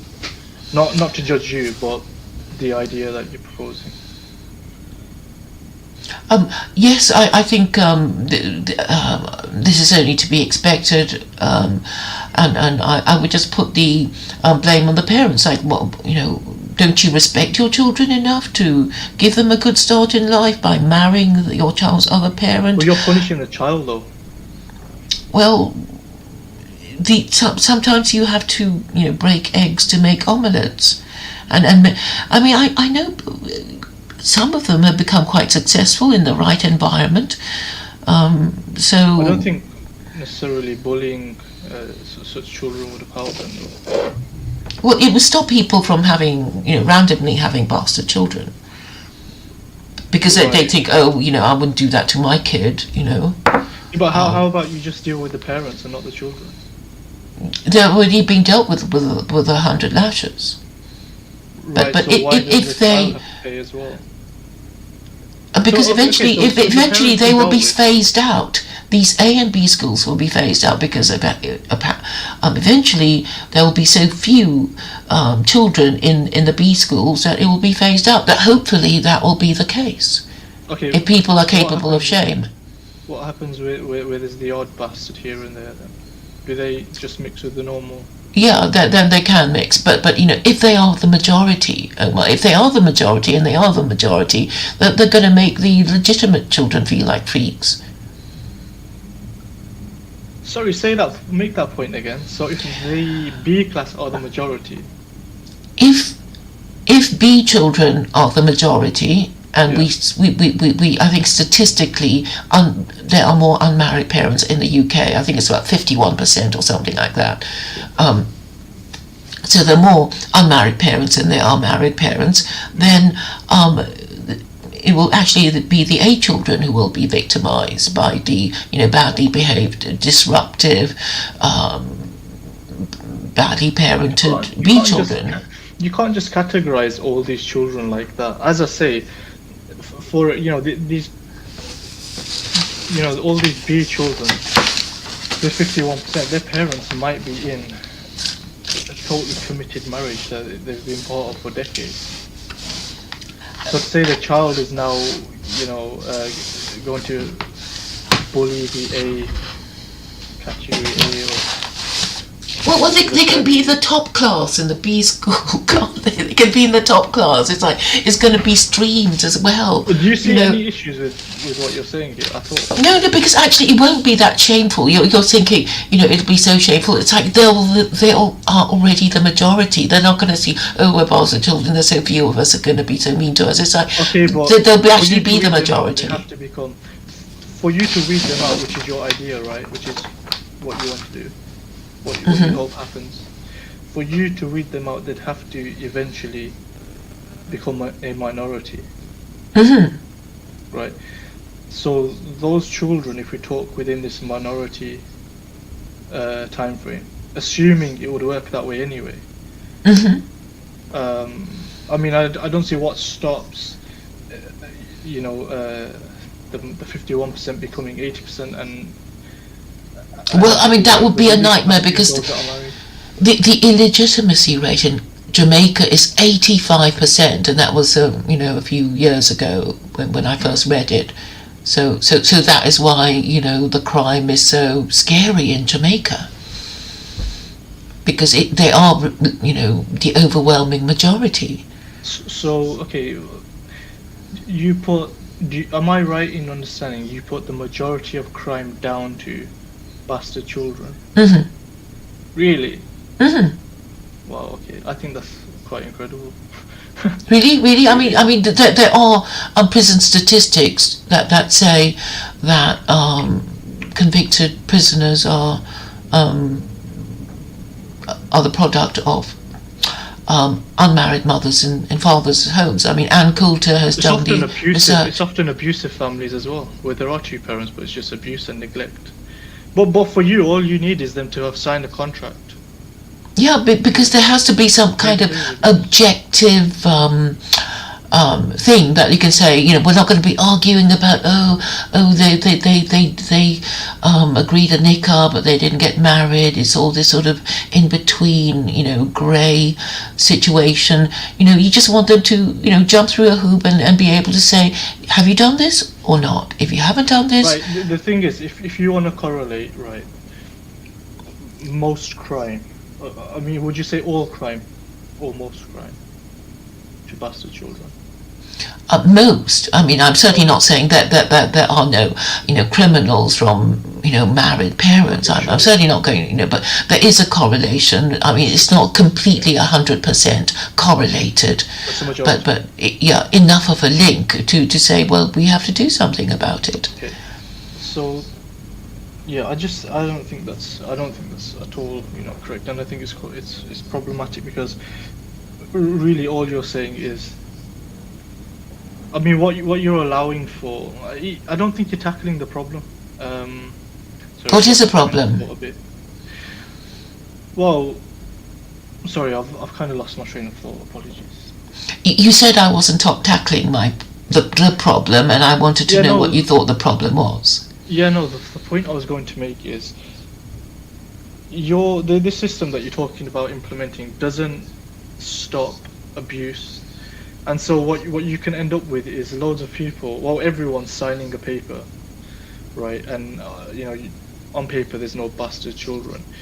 There's nothing stopping these parents from being abusive and so on, or neglectful and whatnot, and the crime might continue. Oh, it will continue probably. This doesn't stop. No, it won't stop. It won't stop it completely. Taking away the label of bastard from a child doesn't stop them, becoming criminals if the majority are like that, as you say. You can't completely eradicate it. You're just creating an environment, making something more likely to happen or less likely to happen. And so if you say that doing this is definitely good, everybody should do it, and it's like, why haven't you done it? There's something wrong with you, kind of thing. You might think it's too harsh, but maybe that's the only thing that would actually make people change their behaviour. No, to shame them into sort of course I wouldn't dream of having children before getting married. Okay. I think my main contention with that is abusing, basically abusing kids, children. Well, I mean, Because these of what days their parents did. a lot of children seem to be, accusing their parents of child abuse, from middle class homes, and then when you ask them what this means, it's about hurting my feelings, calling me stupid, or it's not physical or sexual abuse. It's like Yeah, but you are proposing putting them in separate schools and treating them like a criminal from birth. oh no, certainly not. Sounds They like would they would have the same facilities. They might even Well, they need are slightly treating better it. teachers. Yeah, but they have a label. You label them. Yeah, but it wouldn't be They- like, oh, we're just this little people and everybody. It is creating a divide, though. I don't think you can deny Yeah, it. yeah, but it will be phased out. That's the whole point of it. Eventually, it'll be phased out when the penny drops that people shouldn't be doing these things anymore. Then it will be phased out. But they're all in this big group anyway. They're not going to be saying, oh, you're going to be treating us really horribly. They'll be having the same curriculum, the same. And you think these Class A and Class B people will just coexist like there's no difference between them? Well, if the B children are going to be waiting outside the schools of A children to attack them, there are ways of dealing with them. And this is what I propose. I've thought it through, because when I went to school, we have this thing called a school badge, and we obviously have a school badge, and we have a school number. So it's like the police have a police number. So if the policeman misbehaves and beats you about for no reason at all, you can say PC 4352 beat me for no reason and whatever. So you can do that for children. That wasn't really my point. My point was, do you think this A class and B class of child will, coexist? Will they be friendly with each other? Is Yes. it creating a rift between the two of them? Really? There'll be inter-school debating, societies, sports events, and whatever. Yeah. Okay. Yeah, I don't agree. I think this is a divisive mechanism you're talking about implementing, and forcing. Well, I feel I have to make a point, and if I don't make a point, the penny won't drop, and people will still think it's okay to produce bastard children. But again, it comes back to the point of making the children pay for that.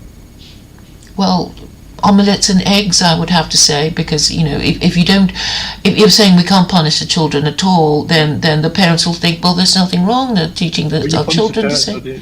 You punished the parents, though, didn't you? Yeah, and then you send the children to different schools with the hope of phasing the B children out when the penny drops and people, couples marry as a matter of course. So there will be fewer and fewer B school children, and fewer B schools. Right. Because So then people will not be doing this sort of thing anymore. These B school children, once they are adult age, do they lose the label? Yeah. So they can marry. No, but it doesn't even matter, because they are already the majority anyway. So nobody's going to say, oh, you're being so weird. Once they are the minority, though. Eventually, your idea is that they're phased out, isn't it? So at some point, this B class children are going to be a minority. Yes, because then most parents will not be having B children, because they'll know not to do it, and there'll be so much social pressure on them not to do it. So they eventually they'll stop doing it, and then and then all schools can just be called not categorized. Okay. I think we'll probably just go in circles here.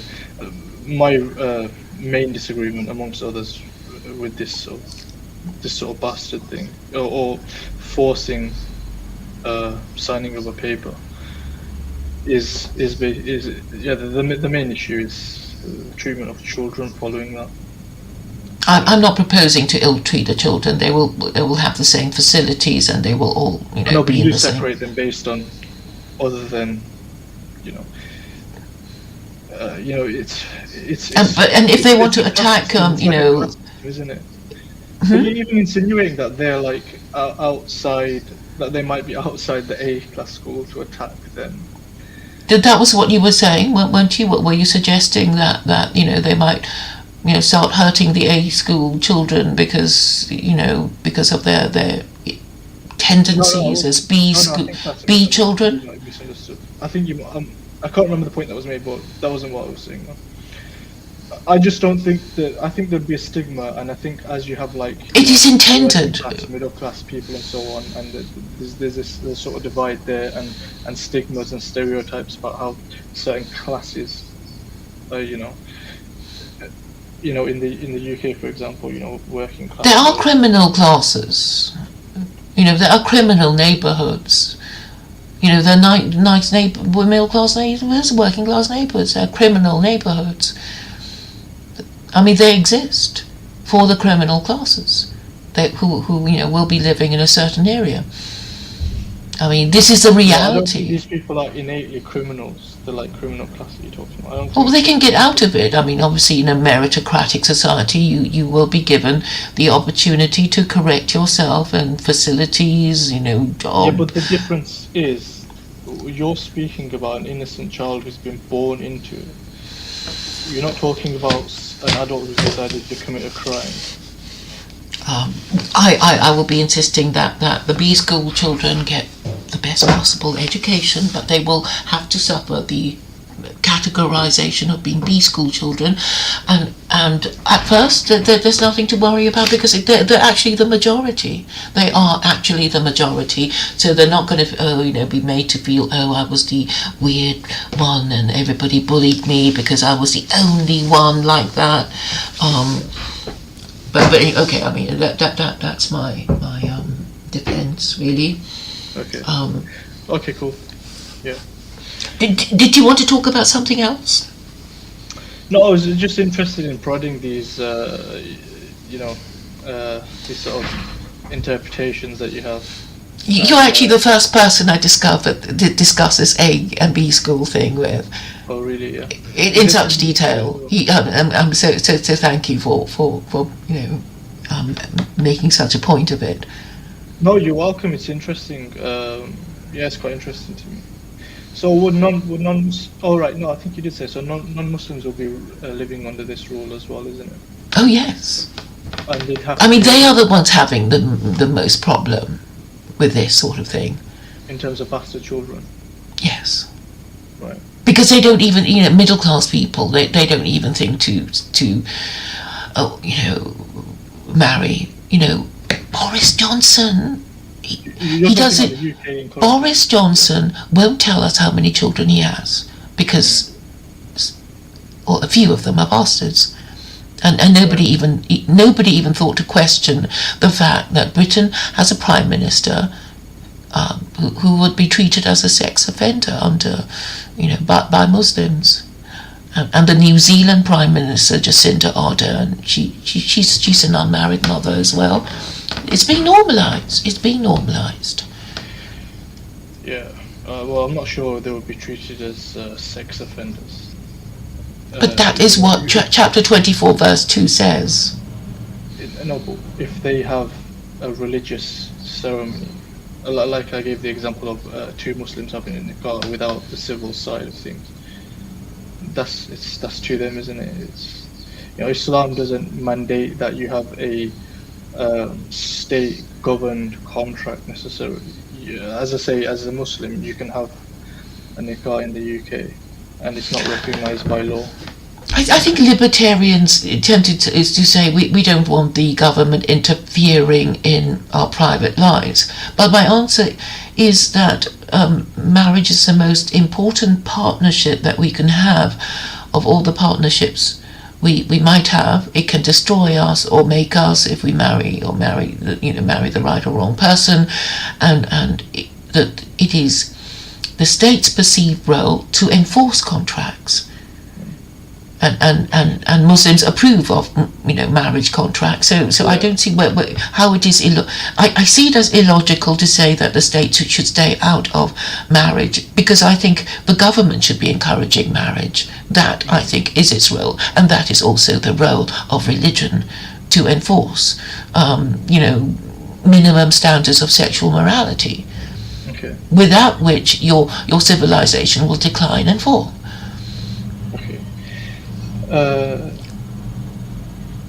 I just wanted to ask 2 questions. So, do you believe in like ultimate truth, objective morality? I think I do. Yes. So, do you believe in God then? I believe. Okay, you might think my position a bit peculiar, but I'm saying I don't want to argue with people about whether God exists or not, because for somebody determined to take the opposite position, you can't really convince them. They'll find some silly reason to say, God doesn't exist because this, or God exists because of that. But I'm saying I prefer arguments where you can conclusively win. So I'm going to say the concept of God exists.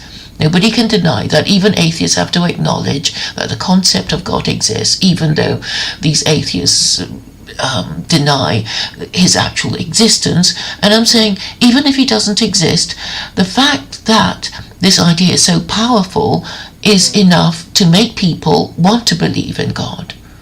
And basically people just believe in whatever they want to believe in. And they can be persuaded to change their minds.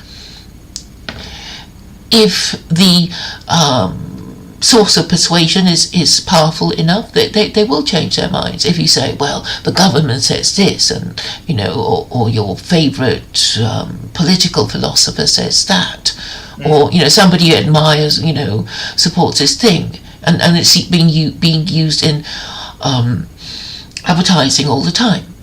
So I'm saying it's such a useful idea that it would be arrogant to just not use it. When we have so many problems that could easily be solved by a few rules that are not going to be messed around by politicians. Idea. It's an abstract idea the way you're describing it. How does that tie in with your belief that there's objective morality? Well, you could say that objective morality is the laws of God. That's objective morality. God's do's and don'ts. God says do this and God says don't do that. That would be morality. Right. The God concept that you speak of is, it's an abstract concept that various groups sort of believe in a God, and it's very powerful. Is what you're saying there, right? Well, I'm saying people who currently say they don't believe it, deep down want to believe in it, but they don't want to be embarrassed by the government, which is basically atheist and doesn't want people to believe in God. So you think atheists they in the entirety believe in God, but they're just embarrassed to admit it? Or they want to, or they could be persuaded to. They just need a green light. The green light needs to go on, and then they'll believe. But currently they're just being embarrassed, like you don't believe Jesus is God, do you? If you're Christian, the people will mock them because the culture is such that people would. Yeah, but putting that aside, so people, so you do believe in God? That's one of the answers, right?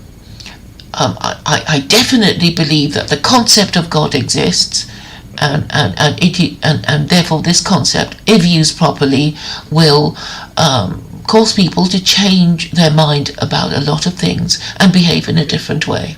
I don't understand how that ties in with objective morality.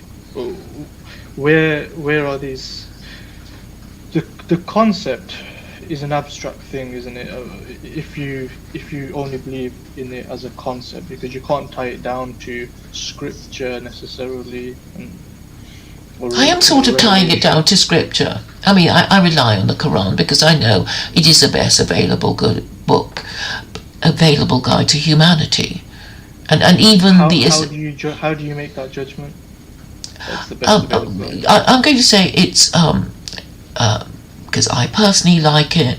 B, it's been around for a long time. Muslims are a powerful group, and God, if He exists, would protect them. Okay, so it's a subjective judgment call. Um, The Quran yes. being the Well, best. no, actually, I think it's objective because people who hate Muslims, Islamophobes, can't even offer an alternative about what would be a better book than the Quran. I'm trying to understand where you get your morality from, your morals, because a lot of this conversation is revolved around morality, I think. So Yes. marriage and so Yes. on, and So I'm trying to understand where do you. So you do believe in objective morality. You don't. You sound, correct me if I'm wrong, maybe agnostic about God, but you believe you're certain the concept exists, and then you make a case for the Quran being the Available best guide to option, humanity. right? Currently, yeah. Um, yeah.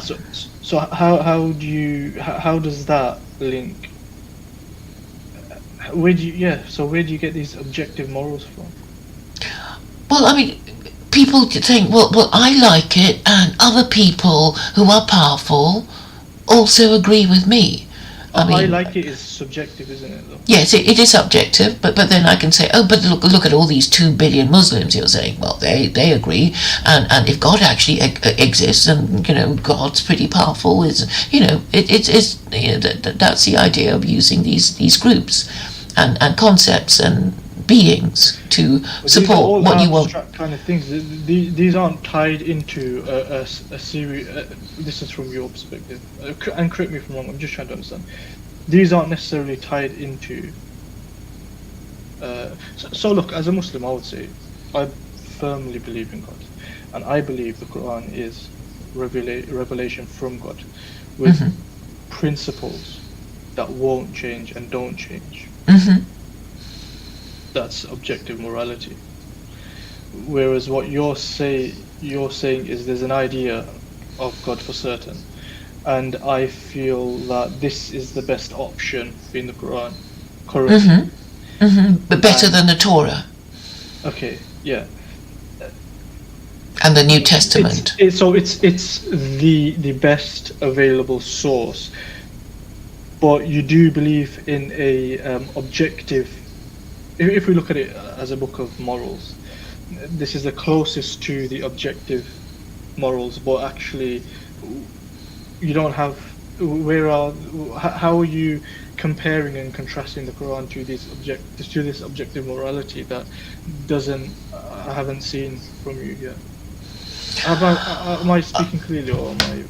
Well, I'm not quite sure what your question Yeah. So my is, point is, except that you don't quite agree, and I'm saying, I'm just I'll explain how. hypothesizing. I'm hypothesizing that God might exist, and Okay. if He exists, then all the things you say are true, and I will jump on board with that because it's a powerful idea, and the No, two but billion you of believe in you. objective morals, though. You believe Okay, morals are so an true. objective morality can be said to be whatever says God, whatever God's laws are. That would be objective morality, wouldn't you say?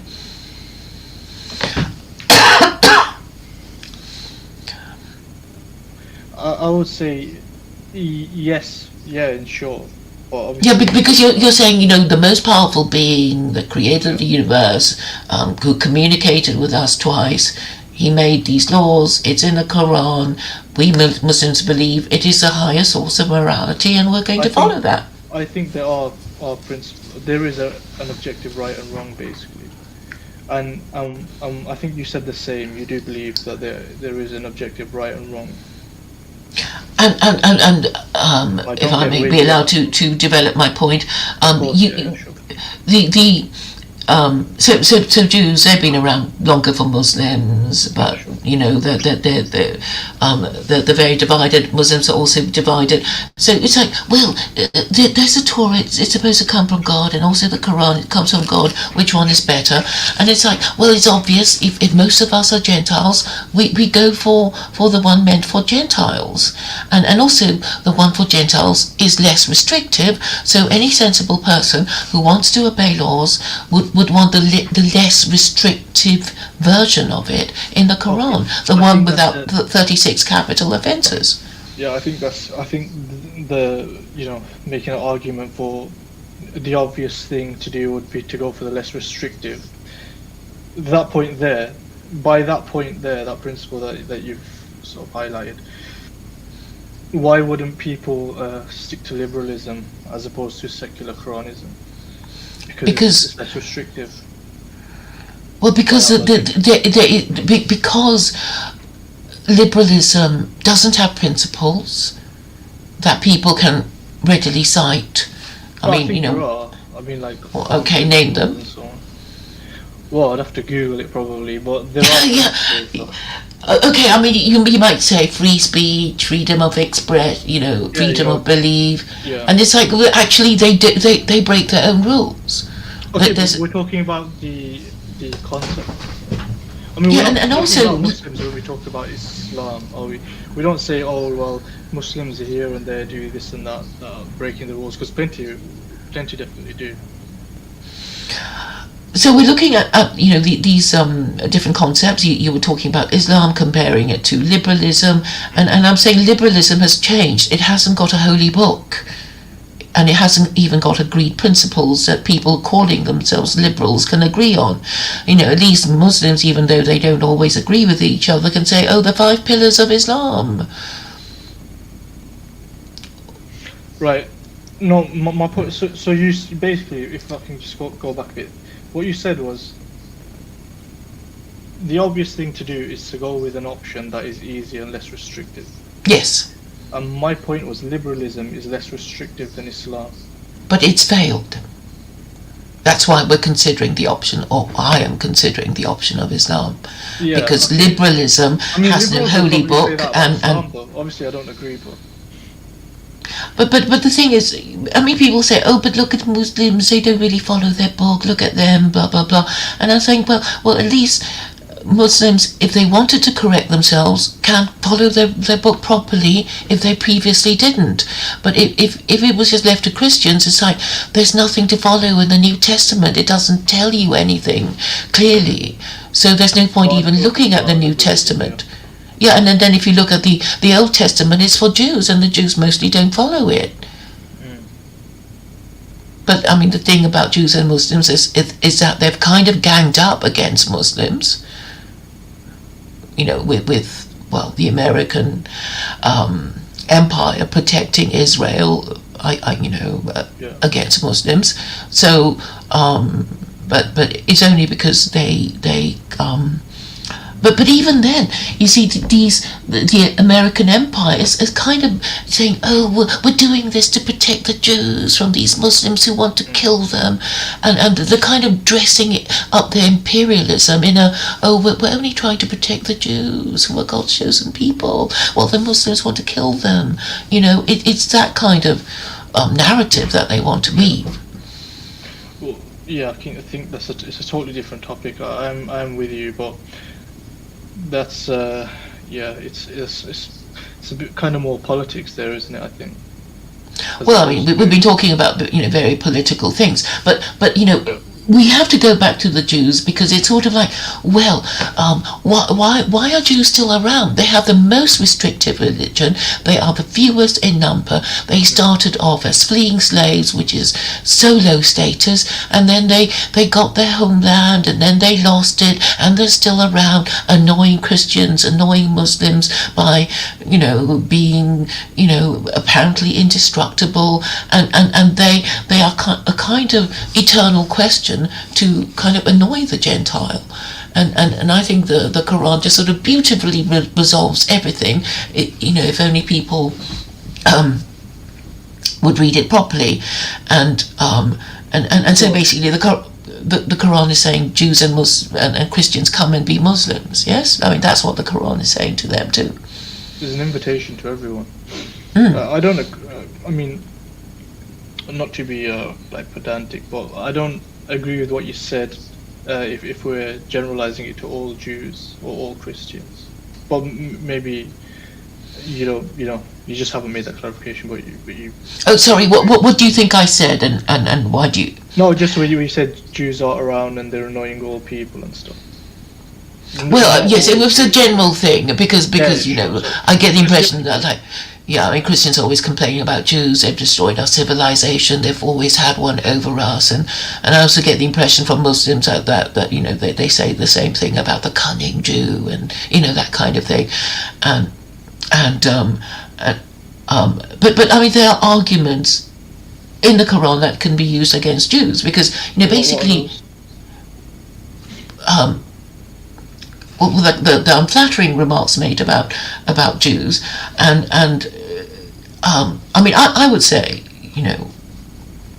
if you really did believe in God, obviously the Torah is too hard for you to follow now, Jews, isn't it? Because only half of you are religious, the other half are secular Jews who want to live as liberal Democrats. You don't really believe in all that, and the other half are religious Jews who have, very restricted lives, and they have to do so many things to show to live as Jews, and that's why so many of them drop out and become secular Jews. So it's obviously becoming harder and harder for them, particularly in an increasingly sexually liberated society, for them to keep their culture and their religious practices. Because in Israel, the liberal Jews control the government, and most I don't Israelis. Liberal, but, atheists. Yes, I mean I use those terms interchangeably. Right. So it's hard being a Jew, I would say, because they don't have the numbers, and for the religious Jews everybody ignores them. If people talk about Jews, they're talking about powerful, successful secular Jews, and if you want to talk about rabbis, nobody has heard of them. As opposed to religion. Mm-hmm. Right. Yeah, I'm with you. And so things are, and there is rising anti-Semitism because basically the Gentile blames Jews for everything that the government does that is wrong. And recently, because of the Hamas incursion on the 7th of October, that there is this sort of perception that we are all Palestinians now, or I think one of the very shocking things for Jews is that they see all these demos, and I guess in a time they would think, oh, it's mostly Muslims, and then they see that Muslims are only very few of the demonstrators, and a lot of them are white people who obviously have a problem with Jews. It depends on where you're talking about. I think there's a lot of Muslims definitely demonstrating, but there's a lot of. But I think we're on a different topic here, and I'll have to shoot in about 10 minutes if that's okay. Okay. Okay. I just wanted to round up by saying. To address the question you asked me about why I think why there are arguments in the Quran to get Jews to adopt Islam. I guess you could accuse. Or whatever, however Jews will be treated under the secular Quranism. I would have to put them on a register. Really? Okay. You'd put Jews on a register. What about just? I put Muslims on a register. I would put Christians on them. I would put atheists and agnostics on a register, because you have to deal with all these different groups of people, to give them their rights. No, I was asking specific to Jews. Yeah, because their problem is that they need. They don't have a pope. They don't have a leader saying you're in, you're out, you're not doing what a Jew is supposed to do. So practically everybody can call themselves a Jew. They have rabbis though. Yeah, but even amongst rabbis, it's like, you don't like this rabbi, go to the other rabbi. You don't like the synagogue, go to another synagogue just down the road. It's the same with Muslims. Yes, and this is one of the main problems of people just saying, two Jews, three opinions, three Muslims, four opinions. They will never agree on anything, and you can't pin them down on anything, because they'll say, well, some Muslims say this and other Muslims say that. Who are we to, tell you which is which? And so nothing can ever be resolved until there is a hierarchical structure, and the least we can get from this, God and his creation system is God is above humanity, and he's made laws, and there is some hierarchical system from which we can work out who is above whom, to order our priorities and decide difficult issues that we have so far not agreed on. It sounds like you're describing fascism. Fascism is about national unity. It came from the Romans. It's all about a bundle of sticks tied together because of the story of the old man with his fighting sons. All these individual sticks, easy to break, put them in a bundle, tie a string round them, which is religion, then they'll be hard to break. There's a lot of fascist imagery in American public buildings. If you look at the Lincoln Memorial, Lincoln sits on a throne, and there are two fasties that his hands are under. Can I ask you one last question before I go? Just out of curiosity, if that's okay. Please do. Yeah, like the LGBTQ, plus community. How would secular Quranism deal with them? They can still shack up and shag each other. They just can't call each other their wives and their husbands. Sorry. And they can't. I didn't understand that. I'm saying that if you're discreet as a lesbian or a gay man, you can still live together with your same-sex partner. Yeah. But you can't say, oh, I have a wife if you're a woman, and you can't say I have a husband if you're a man. There's no marriage. There's no legal marriage allowed for them. No, but you can have a different kind of contract. I would like to call it a domestic partnership, which is how you two are going to live together. If you buy the property together and stuff like that, and this can be managed. I mean, I once knew a gay man who called his lover my best friend, and I think that was quite sweet. It doesn't sort of sound weird or corrupting. So and also my regular streaming partner is a homosexual who is married and has a husband. Was that Vincent Bruno? He actually said you guys are scary. I mean, he said Muslims are scary, and more organised than the dissident right. Yeah. So in terms of free speech, would you allow secular Quranism allow for pride and so on, like pride marches and? No. What if they wanted marriage, like a normal marriage contract, a normal state? It would be an illegal contract, so they can't enforce these things. They can write out any kind of thing, but the courts won't enforce their marriage contracts if they're called marriage contracts, because marriage is only for legitimate children. Okay. So the benefits that a heterosexual couple would receive, the homosexual couple wouldn't receive. In terms of having their marriage contract enforced, yeah. Right. But you can make your own contract, but you can't call it a marriage contract. So they can make their own contract that the government will enforce. As long as it's not called a marriage contract. So you can call it a domestic partnership or some other name like that. But as long as you don't call it a marriage contract, if you're gay or lesbian, then you can have these terms enforced by a court of law. But if you say I, Judy, marry Lucy, it has no legal effect. Yeah. So currently there are sort of tax breaks and tax breaks. You inherit free of inheritance tax if you're a couple. So that will have. I mean, actually, I would abolish it. Would the Inheritance gay couple tax. receive any of this? No, so at the moment, if you have in the UK, if you have a married couple, they can.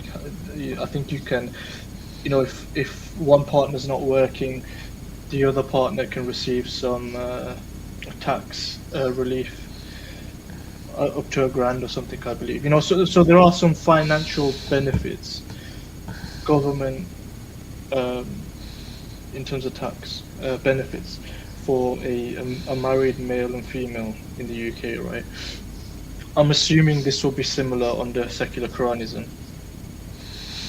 I would abolish.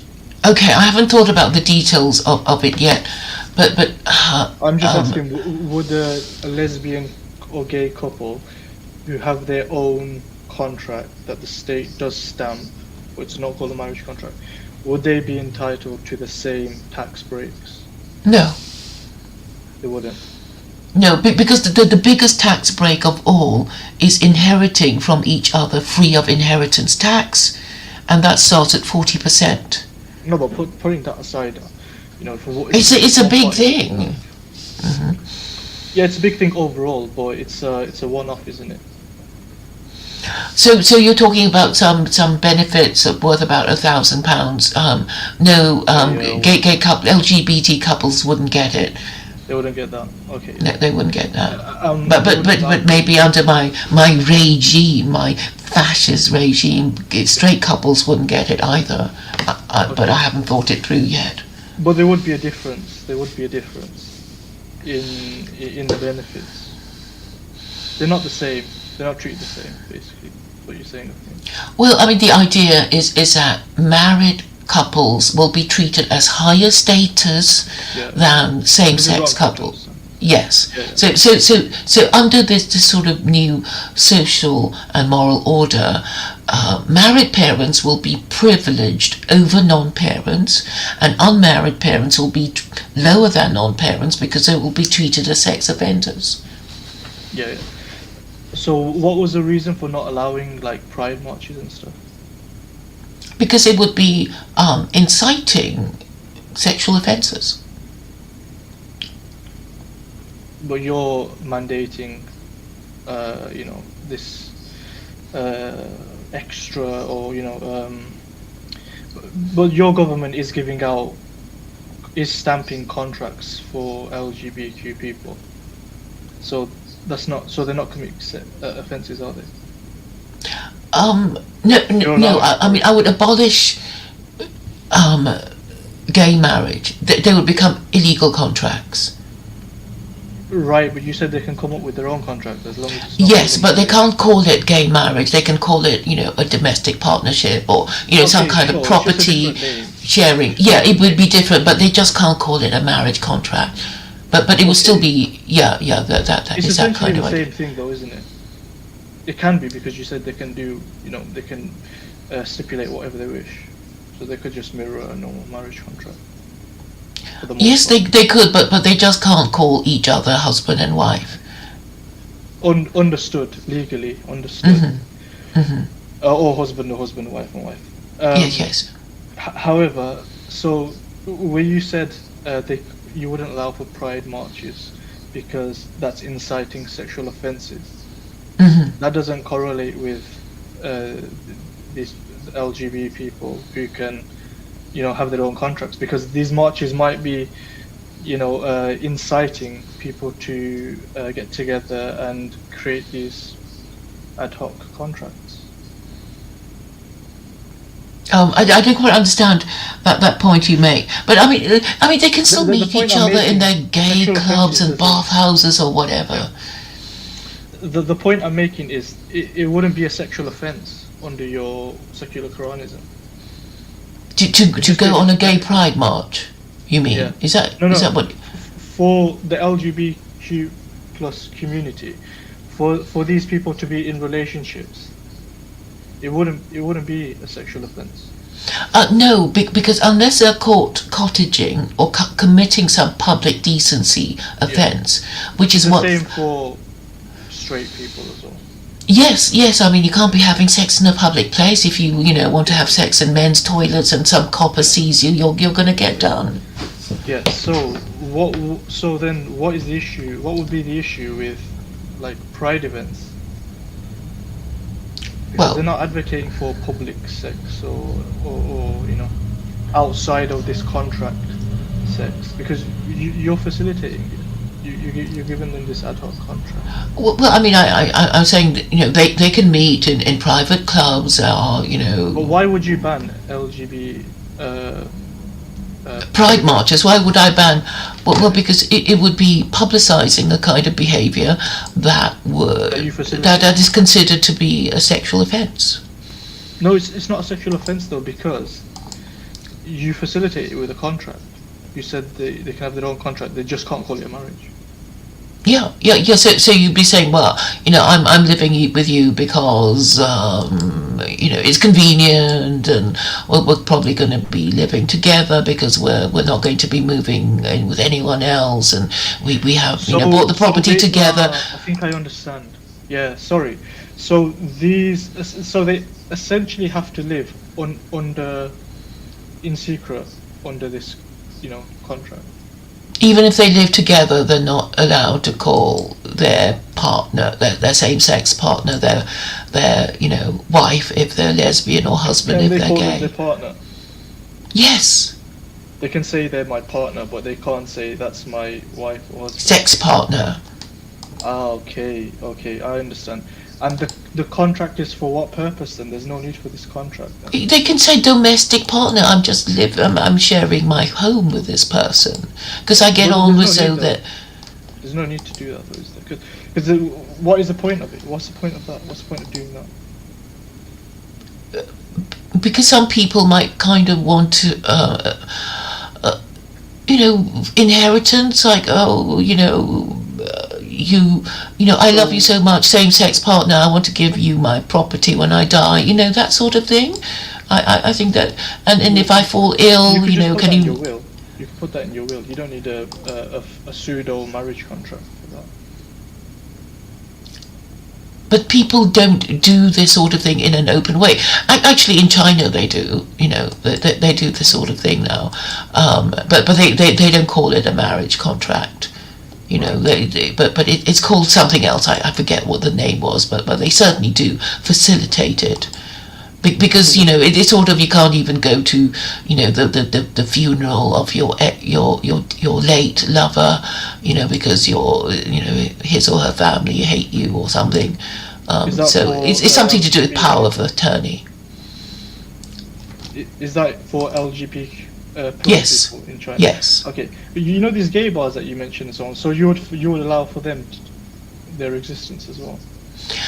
They can't call it gay village. I know in Manchester they're just so blatant about it. They call it gay village, gay bar. No, they have to call it something else. So it's all undercover, under wraps, but it's acceptable. It's allowed by the government.